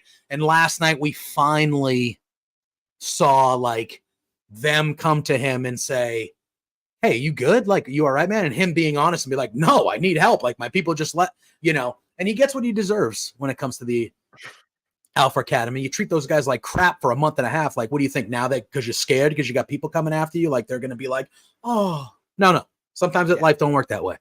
But I did like how they kept it open with the Maxine Dupree, like being like, "Hey," she seemed to be nice about it. Like she was like, "Hey, I'll talk to him. I'll calm him down. But like, you really hurt Otis, and Otis has really got his foot down here. Like, we're done with you."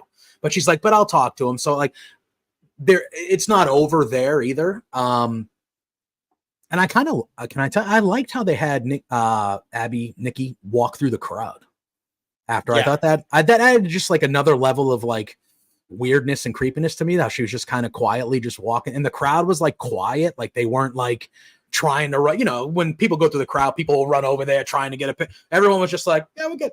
Just stay back here. Just let her walk, go wherever the hell she's going. We're good." I thought it was funny. I thought it was good. But overall, I thought the match was fine. It was a little short. I thought the Money in the Bank qualifiers would go longer. At least I felt like they were shorter tonight. But they were both good matches, but I liked it all. And then, I'm interested to see, because there's 5 people. I'm interested to see how they present, because like Nikki kind of had her own thing tonight. We're going to talk about somebody else having their own thing. A little like, so like, I'm kind of interested to see if they are going to be popping up solo-ish like this, or if it's all going to be together all the time and stuff like that. So I think it left a lot of open questions that I'm intrigued to find the answers to. Yeah, like the Wyatt Sicks stuff is definitely the stuff that made me pay attention during this episode of Raw. So it was good to have the follow-up here with Gable. My only nitpick would be that I wish that Gable would have sold the gunshot wound a little bit more, or whatever happened to him getting bludgeoned, because just having the little tape on his head, I don't think it's enough. Like he could have played up being dizzy. And that's what I was gonna say. I would have liked him to have been groggy, or maybe like, he goes for a big move and hits a big move and it takes him a second to like get his stuff back together, or he, like stuff like that. I think little things like that could have added a little bit to it, because it was just like, you called it a bludgeoning, fine, but either way, we all saw you dead last week, like unconscious or dead, to the point where like WWE removed you from this match at one point. And then they were just like, "No, he's actually fine. Here we go." So it was like, I would have liked to have seen a little bit more of like dizziness, or like, occasionally doesn't know where he is or something like that. I thought that would have been nice, but overall, I thought it was okay. I thought it was pretty good. Yeah, and I did like the Alpha Academy follow-up, because my nitpick last week was I felt like Otis should have slammed him right then and there because of what happened later in the night with Gable seemingly dying. That you should have had the big impactful Otis finally had enough of him and slams him down. But I like the fact that they're slow burning it. So the follow-up made it better once again. The second thing that I'm mentioning, that the follow-up made what happened last week better, because we're still having, like, there's still a chance that Alpha Academy will forgive Chad Gable. And I feel like when they do forget Gable, he's already going to have his people in line as far as Creed Brothers and Ivy Now, and they're going to attack Maxine, Tozawa, and Otis and take them out. And the new Alpha Academy will be born. I fully agree. We got another super chat donation here from Will Chisholm. Thank you so much, Will. He says, "Chad sound like a youth pastor." Yo, he was just like, "I'm alive." I'm alive. I can't be killed. I cannot be killed. All right. I cannot be killed. He was in his bag here. Yes, he was sounding very youth pastorous. We also got Big Man Dogs who says WWE We Are Family storylines is basically AEW version of Are We Still Friends? Yes. Like a lot of AEW storylines are We Still Friends? And a lot of WWE's current storylines are about families. Yep, 100%. That's the perfect way to put it. That's it's true. It's all I like me some like, you know, faction based stuff, and I feel like that's where we kind of are right now with wrestling. Like there's a lot of main characters on both the main, you know, AEW and WWE that are in groups or part of larger things, and I think it just creates more intriguing storylines. So Chad Gable's only the second man I've ever seen come back from getting shot 9 times. Him and 50. 50. Him and 50. Get rich or die trying, man. Get rich or die trying. AKA Ferrari. F50. Break it down. Chase says, yeah, Gable survived a near-death experience. I don't care if he's some Olympian. That dude should have been freaking out in the ring. Yeah, I wish that he would have sold the lights going down. Like, he should have been even more scared than he was. Yeah, like, I saw him, like, when the lights went down and the music started, he, like, grabbed he was like, oh, yeah. I would have even enjoyed it if, like you said, if he did that more, like, oh, like he was, like, feeling something to tie back to, oh, like they're in, they're in his head or something like that kind of thing. Like if he would have been like, oh my God, like it was kind of like Harry Potter when Voldemort's around, he's like, oh, my scar hurts. Yeah. My head, every time he hears that insane piano, he's like, oh my God. I think I think it would have maybe done a little bit better if they would have leaned into that. Like the lights go out, the smoke, and he's like, oh my God, like he's in pain from the scar kind of thing. I thought that could have been a cool little thing they did, but all in all, I think it was fine. But there's a couple of smaller things like that they could have done that I think would have sold it better for the audience. Yeah, 100% agree with you. Next up, we had women's tag team action, Katana Chance and Kaden Carter versus the WWE Women's Tag Team Champions, Alba Fire and Isla Dawn, the Unholy Union in non-title action. Of course, this is a women's tag team matchup on a Monday Night Raw, so that means we're only going to see about 3 minutes of it. This match went about less than 6 minutes, but we only saw about 3 minutes of it because it was broken up by a commercial break. But I always love the finisher of the Unholy Union. That downward spiral, gory bomb combination. And we saw it here as they picked up the victory against the life of the party, the after party here in this one. Post-match, though, we get Damage Control. They show up and they jump both teams. They take out Chance and Carter and then lay out the women's tag team champions, including a big over the moonsault by Io Sky as Damage Control stands tall as they look like they are setting their sights on the WWE Women's Tag Team Championships. What did you think about this matchup? Like I said, it was very short and we didn't see much of it, but the post-match with Damage Control, of course. Yeah, I mean, I thought for what it was, like, obviously I would like to see the ladies get more time here. But for what it was, I thought it was fine because, look, at the bottom line is we haven't seen a ton of the Unholy Union on main roster television, and they are now our women's tag champs because they gave them the belts at Clash. So, like, them picking up a quick win like this to kind of establish themselves, I'm not against. I don't mind it. I don't mind it at all. But clearly, as we saw what happened afterwards, this was done to, get them a pretty definitive win. Relatively easy. It was competitive a little bit, but like, you know what I mean? Like an established win, and then you're getting their new story. And look at Damage Control had those women's tag belts for a long time. I know Asuka's hurt, and it was Asuka and Kyrie, but it looks like it's going to be probably Dakota and Kyrie going after those two. And I think that's a good story. And if you're going to tell me that the Unholy Union is going to get their first kind of main story as women's champs against the long-standing like group that had those belts for a long time, like I'm in on that. Like I'm in on it. I would have liked the original match to be a bit longer, but with the story and the other things that were going on, I kind of understood. But eventually I would like to see a TV, not a pay-per-view or PLE, whatever, but I would like to see a TV women's tag match go longer than 5 minutes. Ideally, that'd be nice.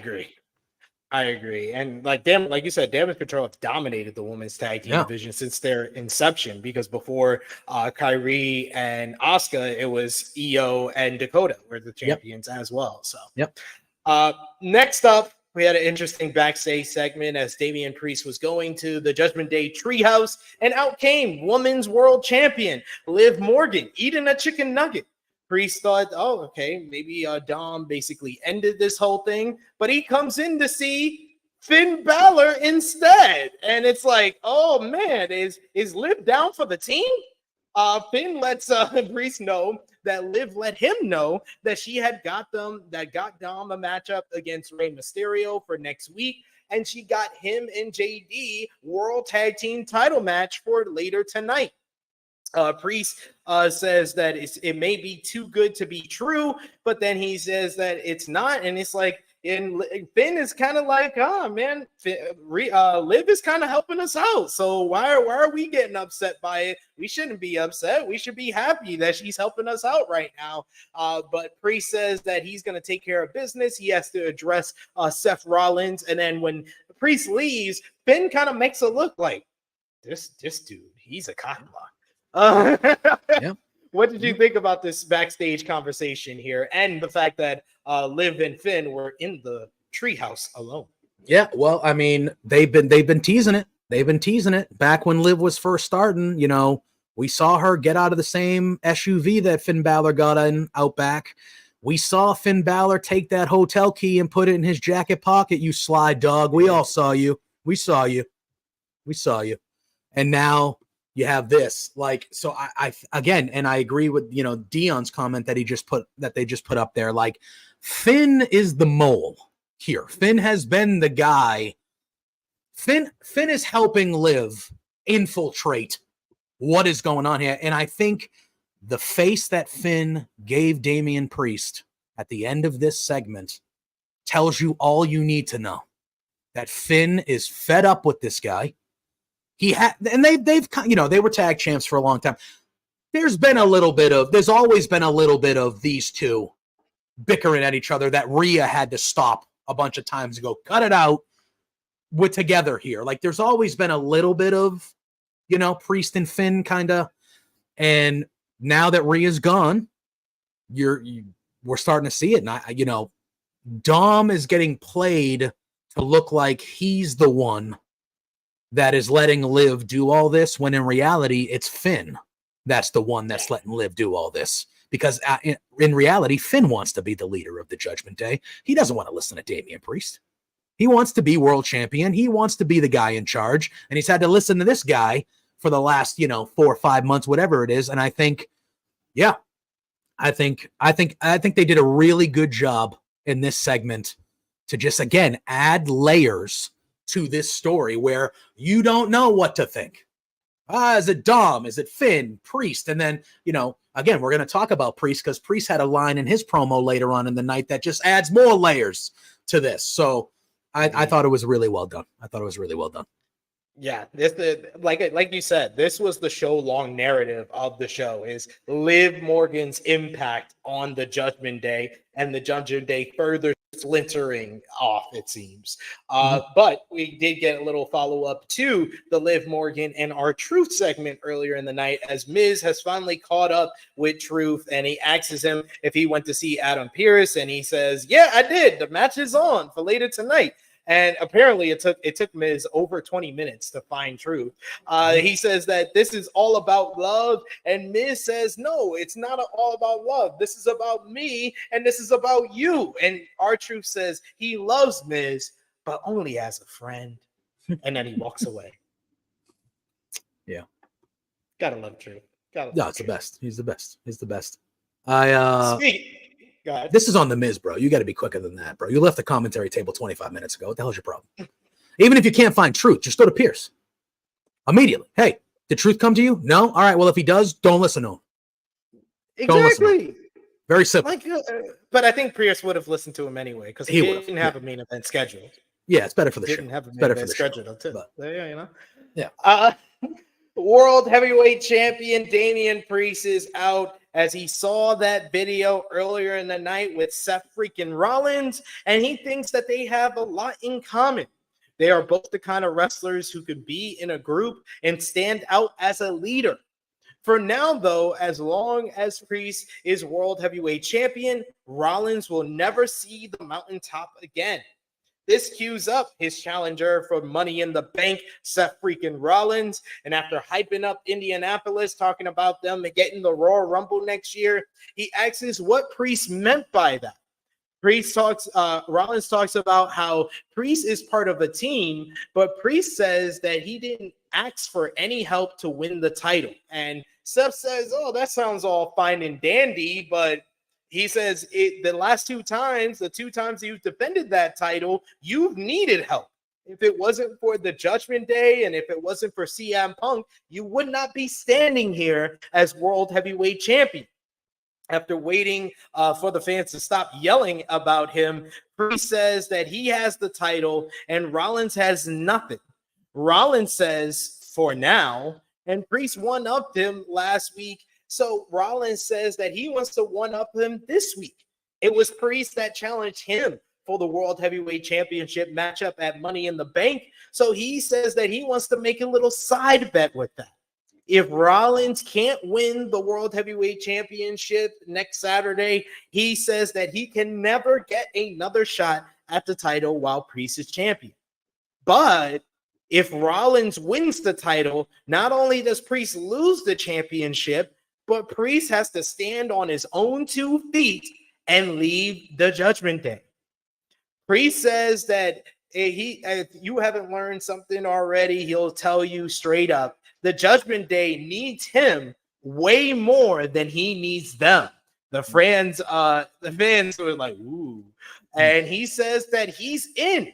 They shake hands on it, and it's official. Not only will they have a World Heavyweight Championship matchup next Saturday in Toronto at Money in the Bank, but if Rollins wins, Priest must leave the Judgment Day. And if Priest wins, Rollins will never get another shot at the title as long as Priest is champion. But I think we all know Priest might not be champion for too much longer, even if he makes it out of Money in the Bank, because this man, the King of the Ring, or as I like to call him, the King of the Ring General, Gunther, comes out and interrupts, and he says that he understands that there is a lot on the line here, and he wishes the both of them good luck. He's excited, just like the fans, for this matchup, and he says, may the best man win. But whoever that man is, they won't be the best man come SummerSlam.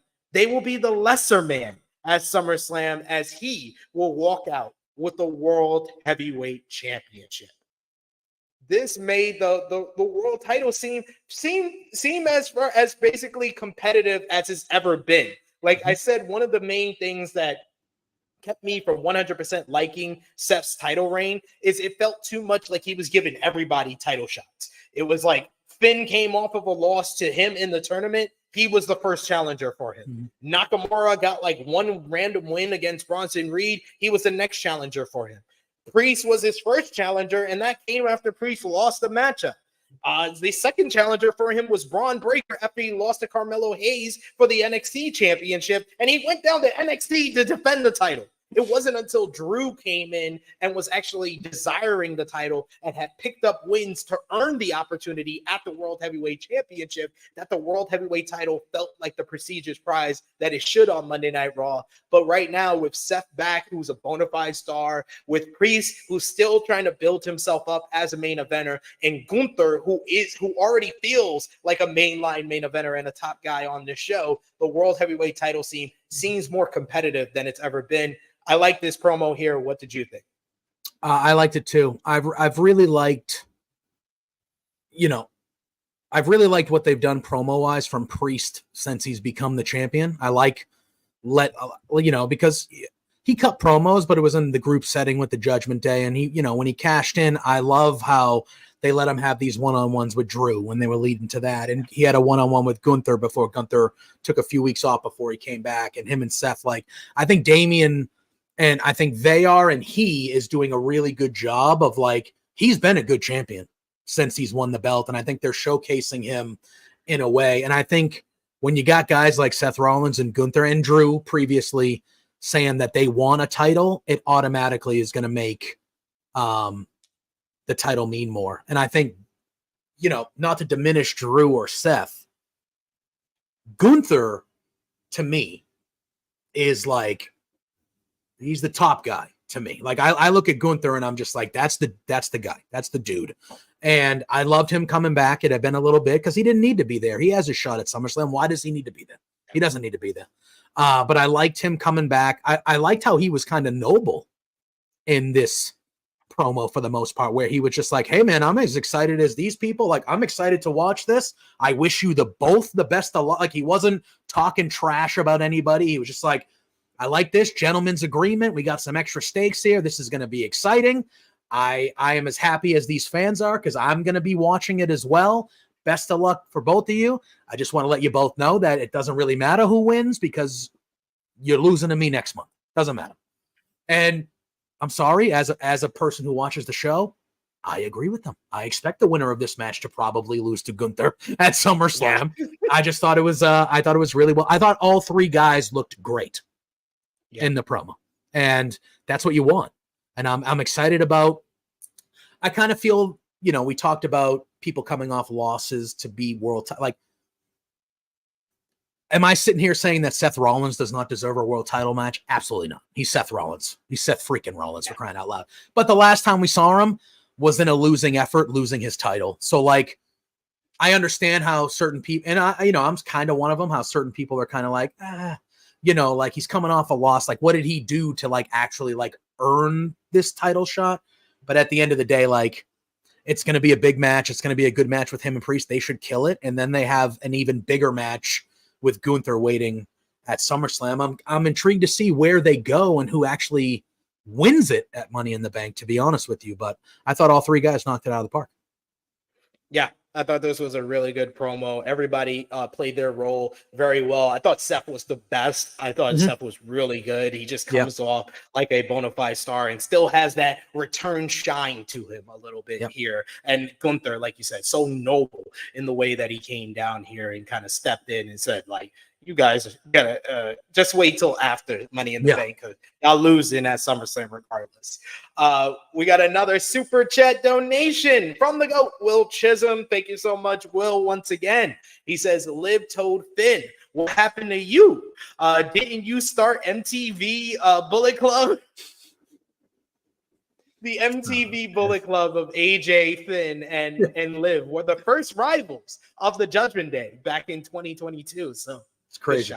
Good shout there. But yes, keep coming with those comments. Keep coming with those super chat donation. Always appreciate that love and support. But it was time for the big moment of the show, the big follow-up to the Wyatt Sicks debut last week, as they finally found that VHS player, JPJ.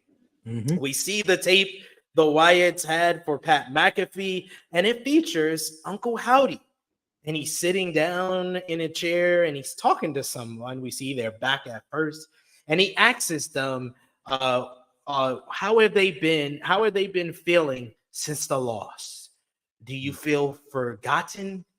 Do you remember who you are?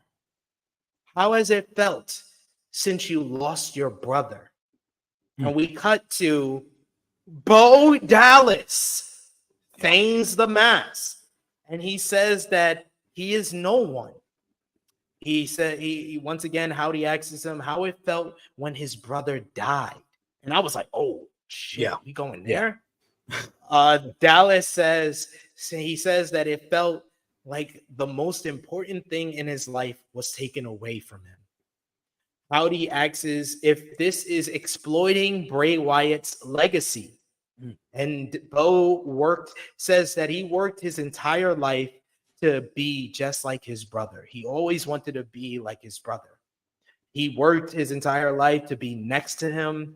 And he says just when they were going to get that opportunity and they were going to rule together, he says they finally made it, and then everything was taken away from him.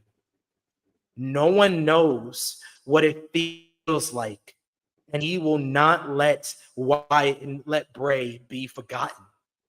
They wanted to forget about everyone, but Dallas said that they made everyone remember. And Howdy responds and says, yes, we did. They stare at each other as the tape ends, and we get like a pan shot. And I would swear, because I haven't heard too many people saying it, I think they're sitting in the Firefly Funhouse. That's what it looks like to me. They're sitting in the Firefly Funhouse having this conversation.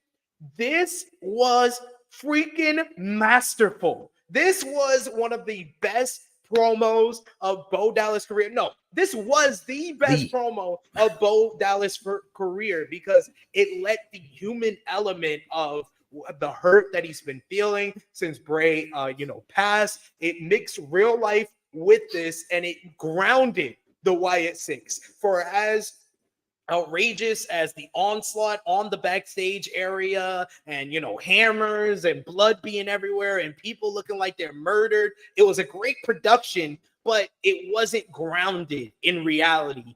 This immediately made this whole Wyatt Sicks thing grounded in reality. And honestly, I want more of this. I want them to do this with Joe Gacy and Huskus the Pig. I want them to do this with Mercy the Buzzard and Dexter Lumis. Next week, we need Nikki Cross having a conversation with Abby the Witch. Like, this was great, and it showed the character depth of Bo Dallas, who's always been a great character worker since his days in NXT to now. But this showed that he can play the same split personality role that Bray did with the Firefly Funhouse Bray meets The Fiend. And he did it here masterfully, where this felt like a therapy session meets like a human conversation meets like reality mixing with the storyline. Masterful stuff. This was a great follow-up to what we saw last week. What did you think, Jake? I mean, yeah, this was so powerful to me, because we all that's his brother. That's his brother, right? But we all experienced the loss of Bray Wyatt. We all felt that as a wrestling community. And obviously he felt it way stronger than all of us with it being his brother. But like, we all feel the loss of Bray, and we all feel that. And this was easily the best thing that Bo has ever done. Easily. And like you said, it was the things that stuck out to me, like you mentioned. It starts off, you got Uncle Howdy, and I kind of like how they layered Uncle Howdy's voice, where you could hear the soft-spoken Bo Dallas voice, but then you heard the creepy other voice kind of on top of it, Yeah. And then once you see Bo's face, and you're like, oh shit, like, oh, that's Bo. And when he leaned in and he goes, how did you feel when your brother died?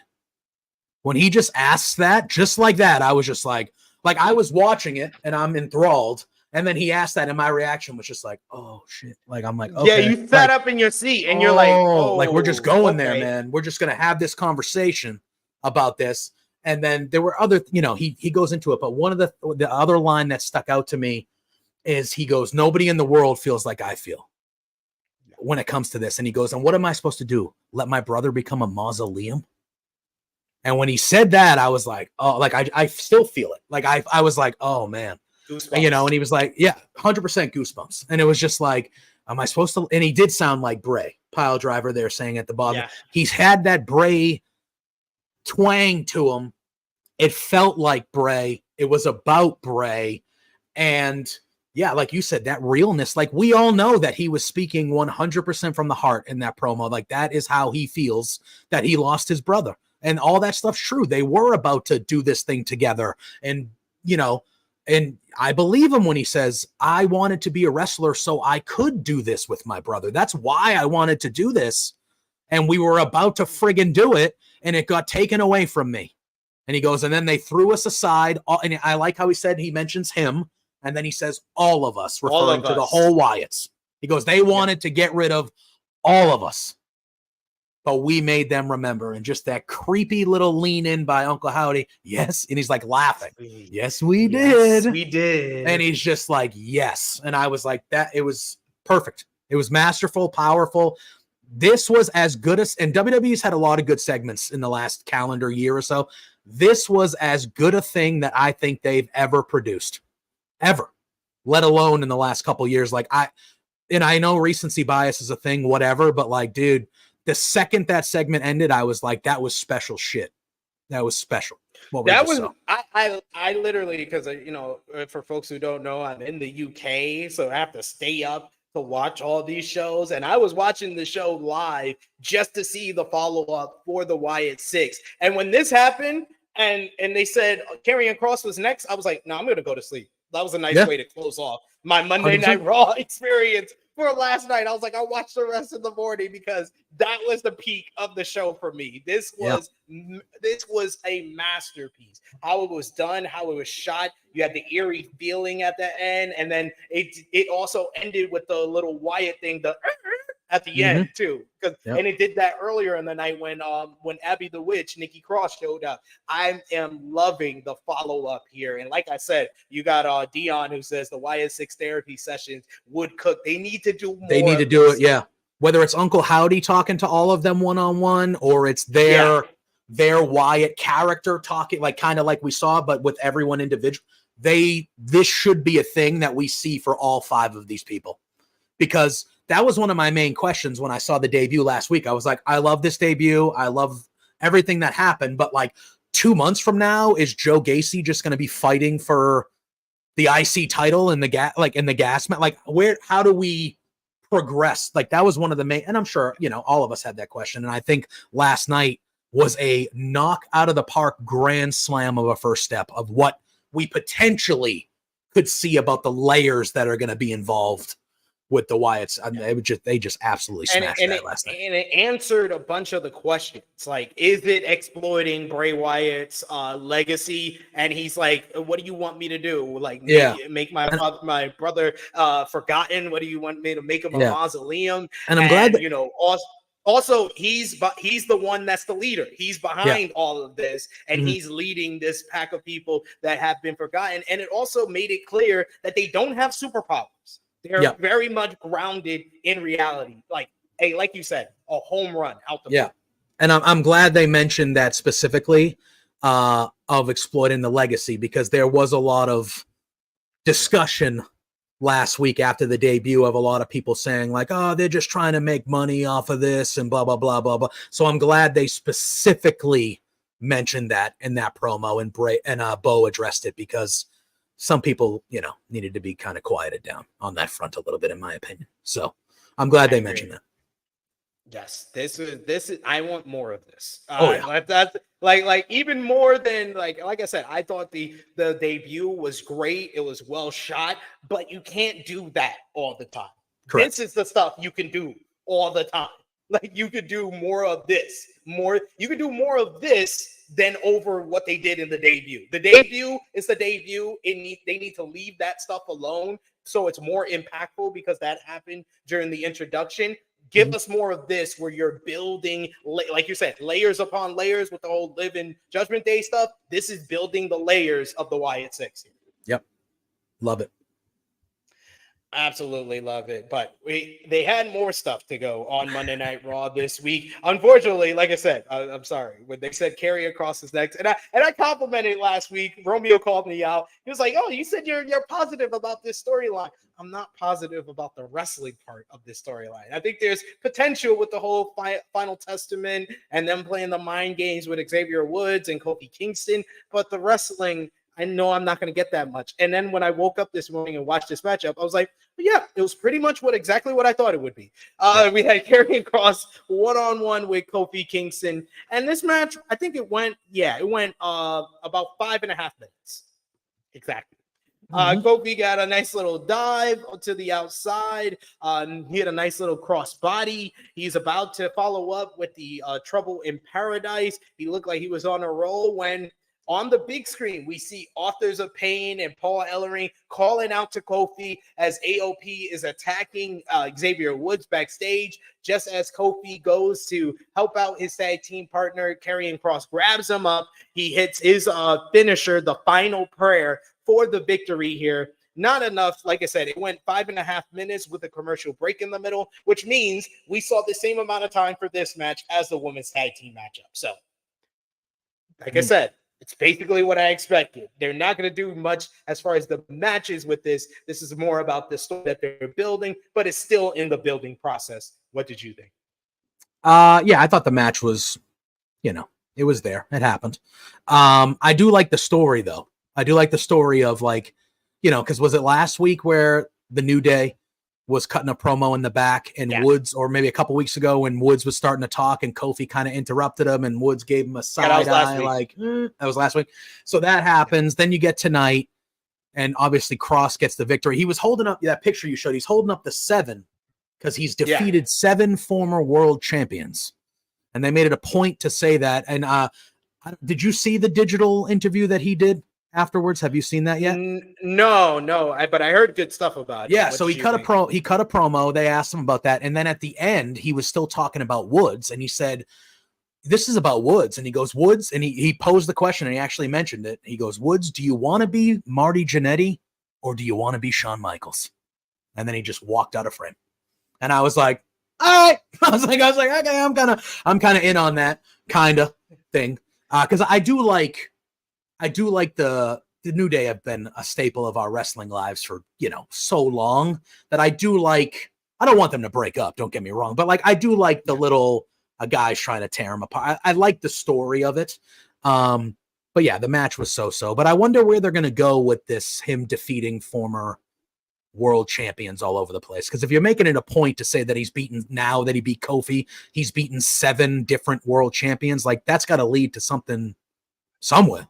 You know what I mean? So I'm not the biggest Cross guy, don't get me wrong, but I'm kind of just like, all right, well, where do we go from here? Because I do agree with Dion. The dude can talk. He can cut a promo. He knows what he's doing from a vignette. I just think his matches are a little too slow and plodding for me to be like fully invested. But, again, I just think this speaks to WWE as a whole right now, where they are, where like, whether you're in every story or not, everything that we're seeing on our television screen has a story or has a reason for being there. And that wasn't always the case. So, it kind of just speaks to like how much better we are in general than we used to be a little bit, Definitely agree there. We got a nice little comment here. Dion's thinking on my page. Don't make me cry, bro. I'll cry. Rowan talking about how he lost Bray and Brody. Man, that's gonna hit hard. Yes. Yes. Rowan having a little therapy session with Uncle Howdy or even himself as Rambling Rabbit. Yeah, give me that. I'm down. 100%.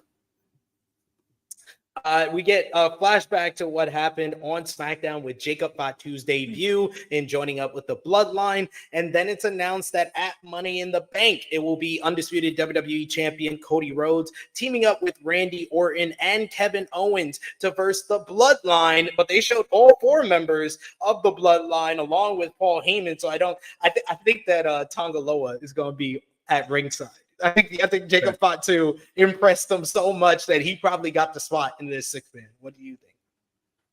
Yeah, I mean, I think you have to, dude, that debut on Friday, that was as impactful a debut that that was, again, and I like all the guys that are in the new Bloodline. I like Solo too. I think he's kind of getting shit on a little bit too much by the general public. Solo, like he's good. Like give him time. Like this, But Jacob Fatu showed up, and in 5 minutes, he looked like the best guy in that group immediately. Fact. And there was no debate about it. Like you just saw him, and it was like, holy crap, And the way they're talking about it, Triple H is on the McAfee show, and he's like, he's a game changer. He's a game changer. The game changer showed up, and all this stuff, and it's like, dude, yeah, like he literally showed up, and it was like, wow. Yeah, but I would agree with you. I could either see Tonga Loa stepping aside, or I could see Solo doing the thing where he's like, nah, I'm the head of the table. I'm going to let these 3 go. I could see that. The only reason I don't see that is because I think that Solo needs to get the victory in that matchup to set him up for the Cody match at SummerSlam. Yeah, I would agree. So you think that probably is where they're heading. I think the best match for Cody at SummerSlam would be Randy. But 100%. I 100% agree with you. That was the match I wanted for SummerSlam. But with the Bloodline being so much of a focal point right now, it seems like I feel like they're going to do the Solo and Cody matchup. And then post-match, that's when Roman, to end the show, is going to return. Yeah, and he's going to help Cody. No, I don't think he's. I think Cody gets the win. You think Solo? Oh, you think so? You're talking at SummerSlam. You're talking at SummerSlam. Yeah. Yeah, Okay, because got I it. think that Solo set it up with last week when he said to Heyman, if he lost to Kevin Owens, he's coming after Heyman. He's not going to come after Heyman until he loses at SummerSlam, and then he's going to have all the bloodline surrounding Heyman, and then Roman comes out to make the save. All right, I got you. I'm in on that. But finally, we had the main event. Awesome Truth, R-Truth, and The Miz defending the World Tag Team Championships against the Judgment Days, JD McDonough and Finn Balor. This one was a competitive matchup, but it got more interesting when Liv Morgan showed on up before our first early break. We had R-Truth taking the heat in the matchup, but he was allowed to get the tag off to The Miz. He started running wild for a bit. He sent Balor face first, hit a double DDT on both men. He was looking for the skull crushing finale and hits it on JD, but Carlito interferes, coming out to make the save with Dominic Mysterio and puts the foot on the rope. They are battered down by The Miz for a bit as Liv comes and tries to comfort Dom as he's on the floor, but then Braun Strowman shows on up and chases out Dirty Dom and Carlito. Truth is running wild, doing his John Cena sequence as The Miz and JD, they go at it. Truth hit a 10 knuckle shuffle on JD and Finn, and he looks like he's gearing up for the AA. When Liv pops up on the apron, she calls over for Truth, saying that it's all about the love, and he helped out with their love, and their love is manifesting. She hugs Truth, and then she snaps and turns into a mean face. She drops Truth on the top rope. This allows Finn Balor to hit the shotgun drop kick, followed up with the coup de grace to pick up the victory as Finn Balor regains the World Tag Team titles. But this time, he's along with his protege, JD McDonough. Yes, the Judgment Day have the tag team gold back in their possession. And then we end the show with Judgment Day going up the ramp, posing with the titles on the top of the entranceway. And Liv comes in and poses with them, as Michael Cole says, does the Judgment Day have their own Yoko Ono? What a lie. Yeah. What a lie. Yep. What did you think about the main event and Liv being the difference maker for Judgment Day? Man, I think Liv Morgan absolutely killed it here. Absolutely. I thought the match was good. But I thought Liv killed it. I just, I didn't think they were gonna. I thought Liv was just going to get them the match and the Judgment Day was going to end up winning and that was going to be the favor. But Liv getting involved and physically helping them win. Again, we've mentioned layers a lot in this show today. And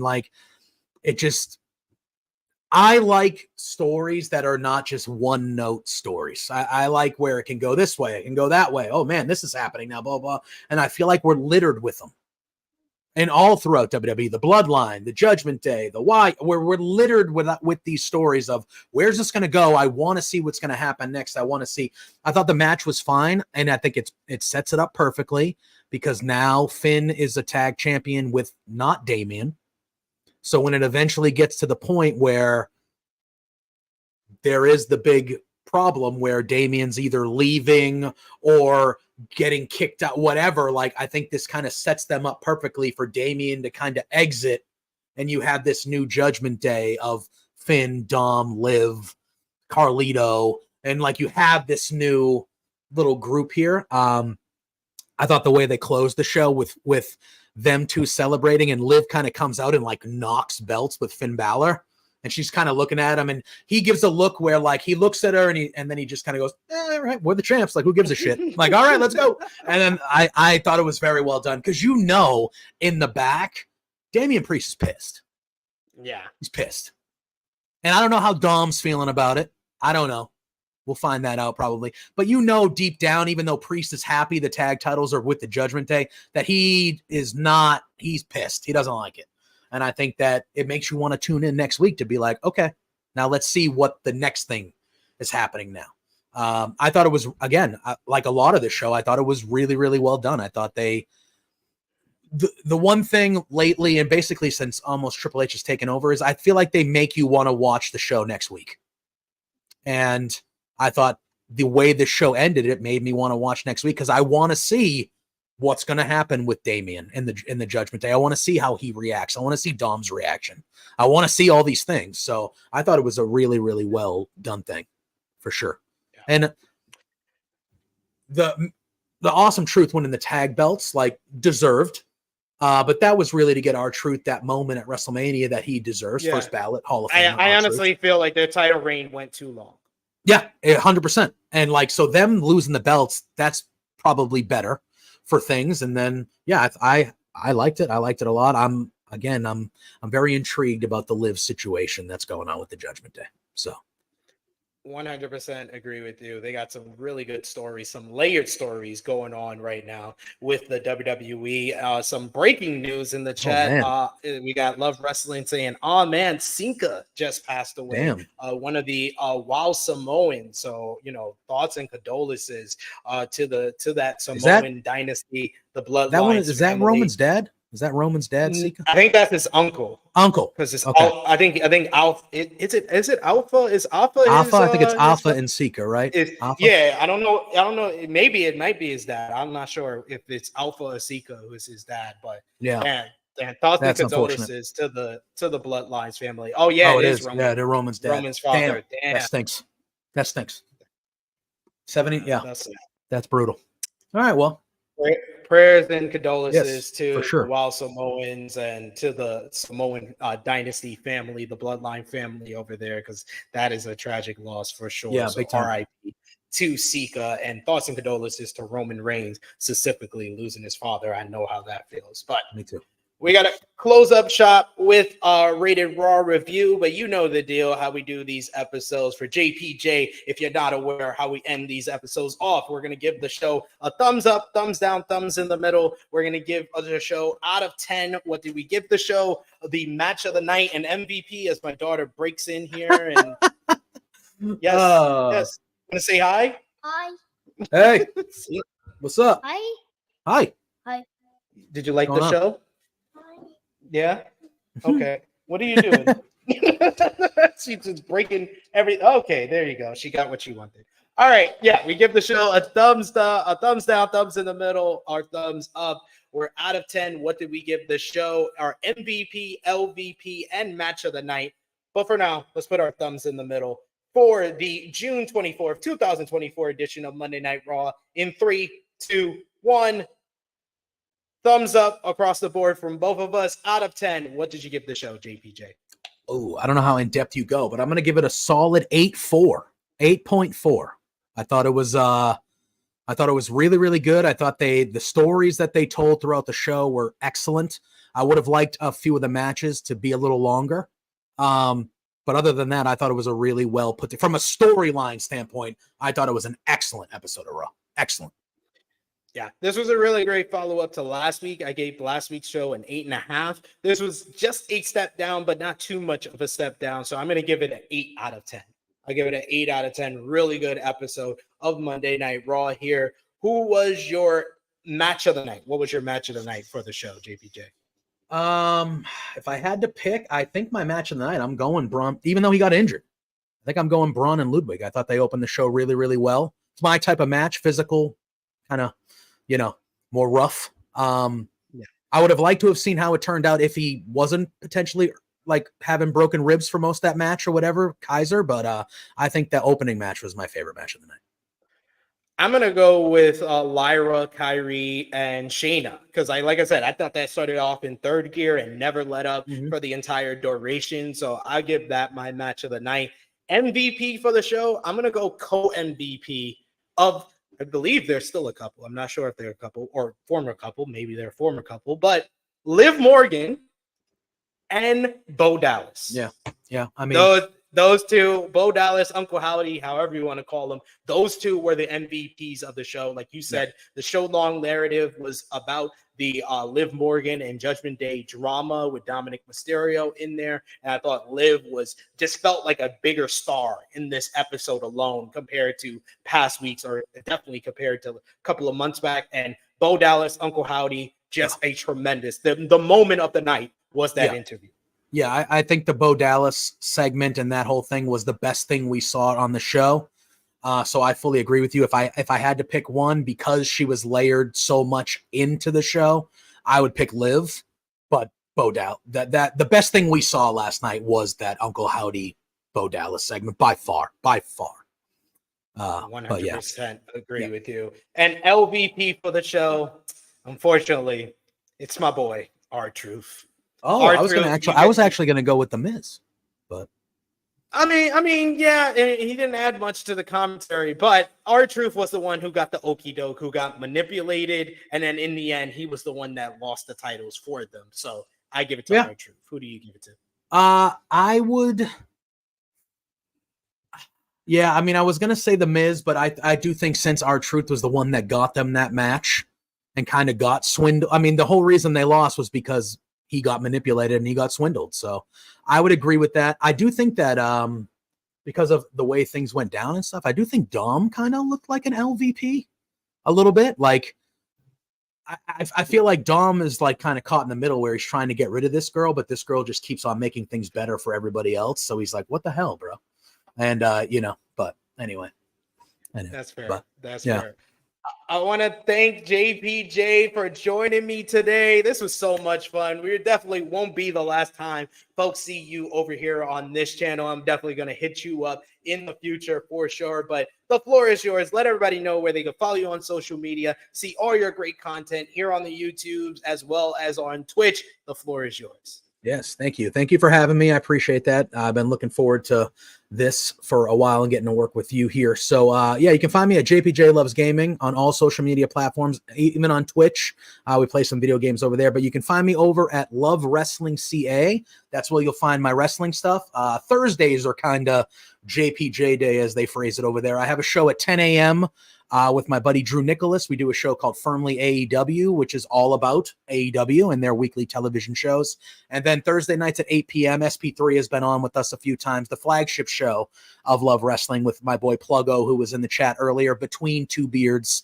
I think we're like at 160 or 165 episodes at this point. We've been doing it for a while. That's Thursday nights, 8 p.m. This is all Eastern time. 8 p.m. Eastern time for Between Two Beards. So that's where you can find me. And Love Wrestling CA on YouTube, JPJ Loves Gaming on YouTube. You can kind of see more clips and some of the wrestling stuff we do there as well. But that's where you can find me. Love it. Definitely check out JPJ and everyone over at Love Wrestling. They do great content over there and their website as well. So check it out for sure. And you can check out all the great content we got here on the True Hill Heat YouTube channel, like Collision Discourse number 34 from yesterday with myself and Sober Guy JJ reviewing AEW Collision.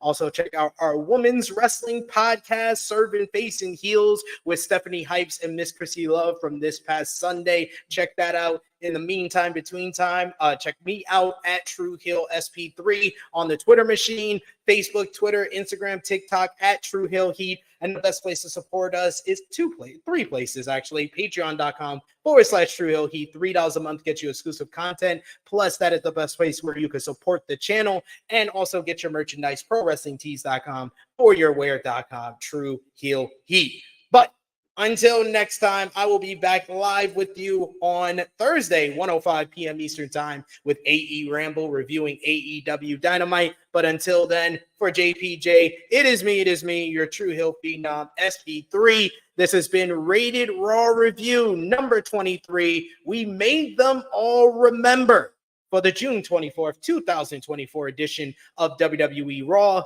We are signing off until next time.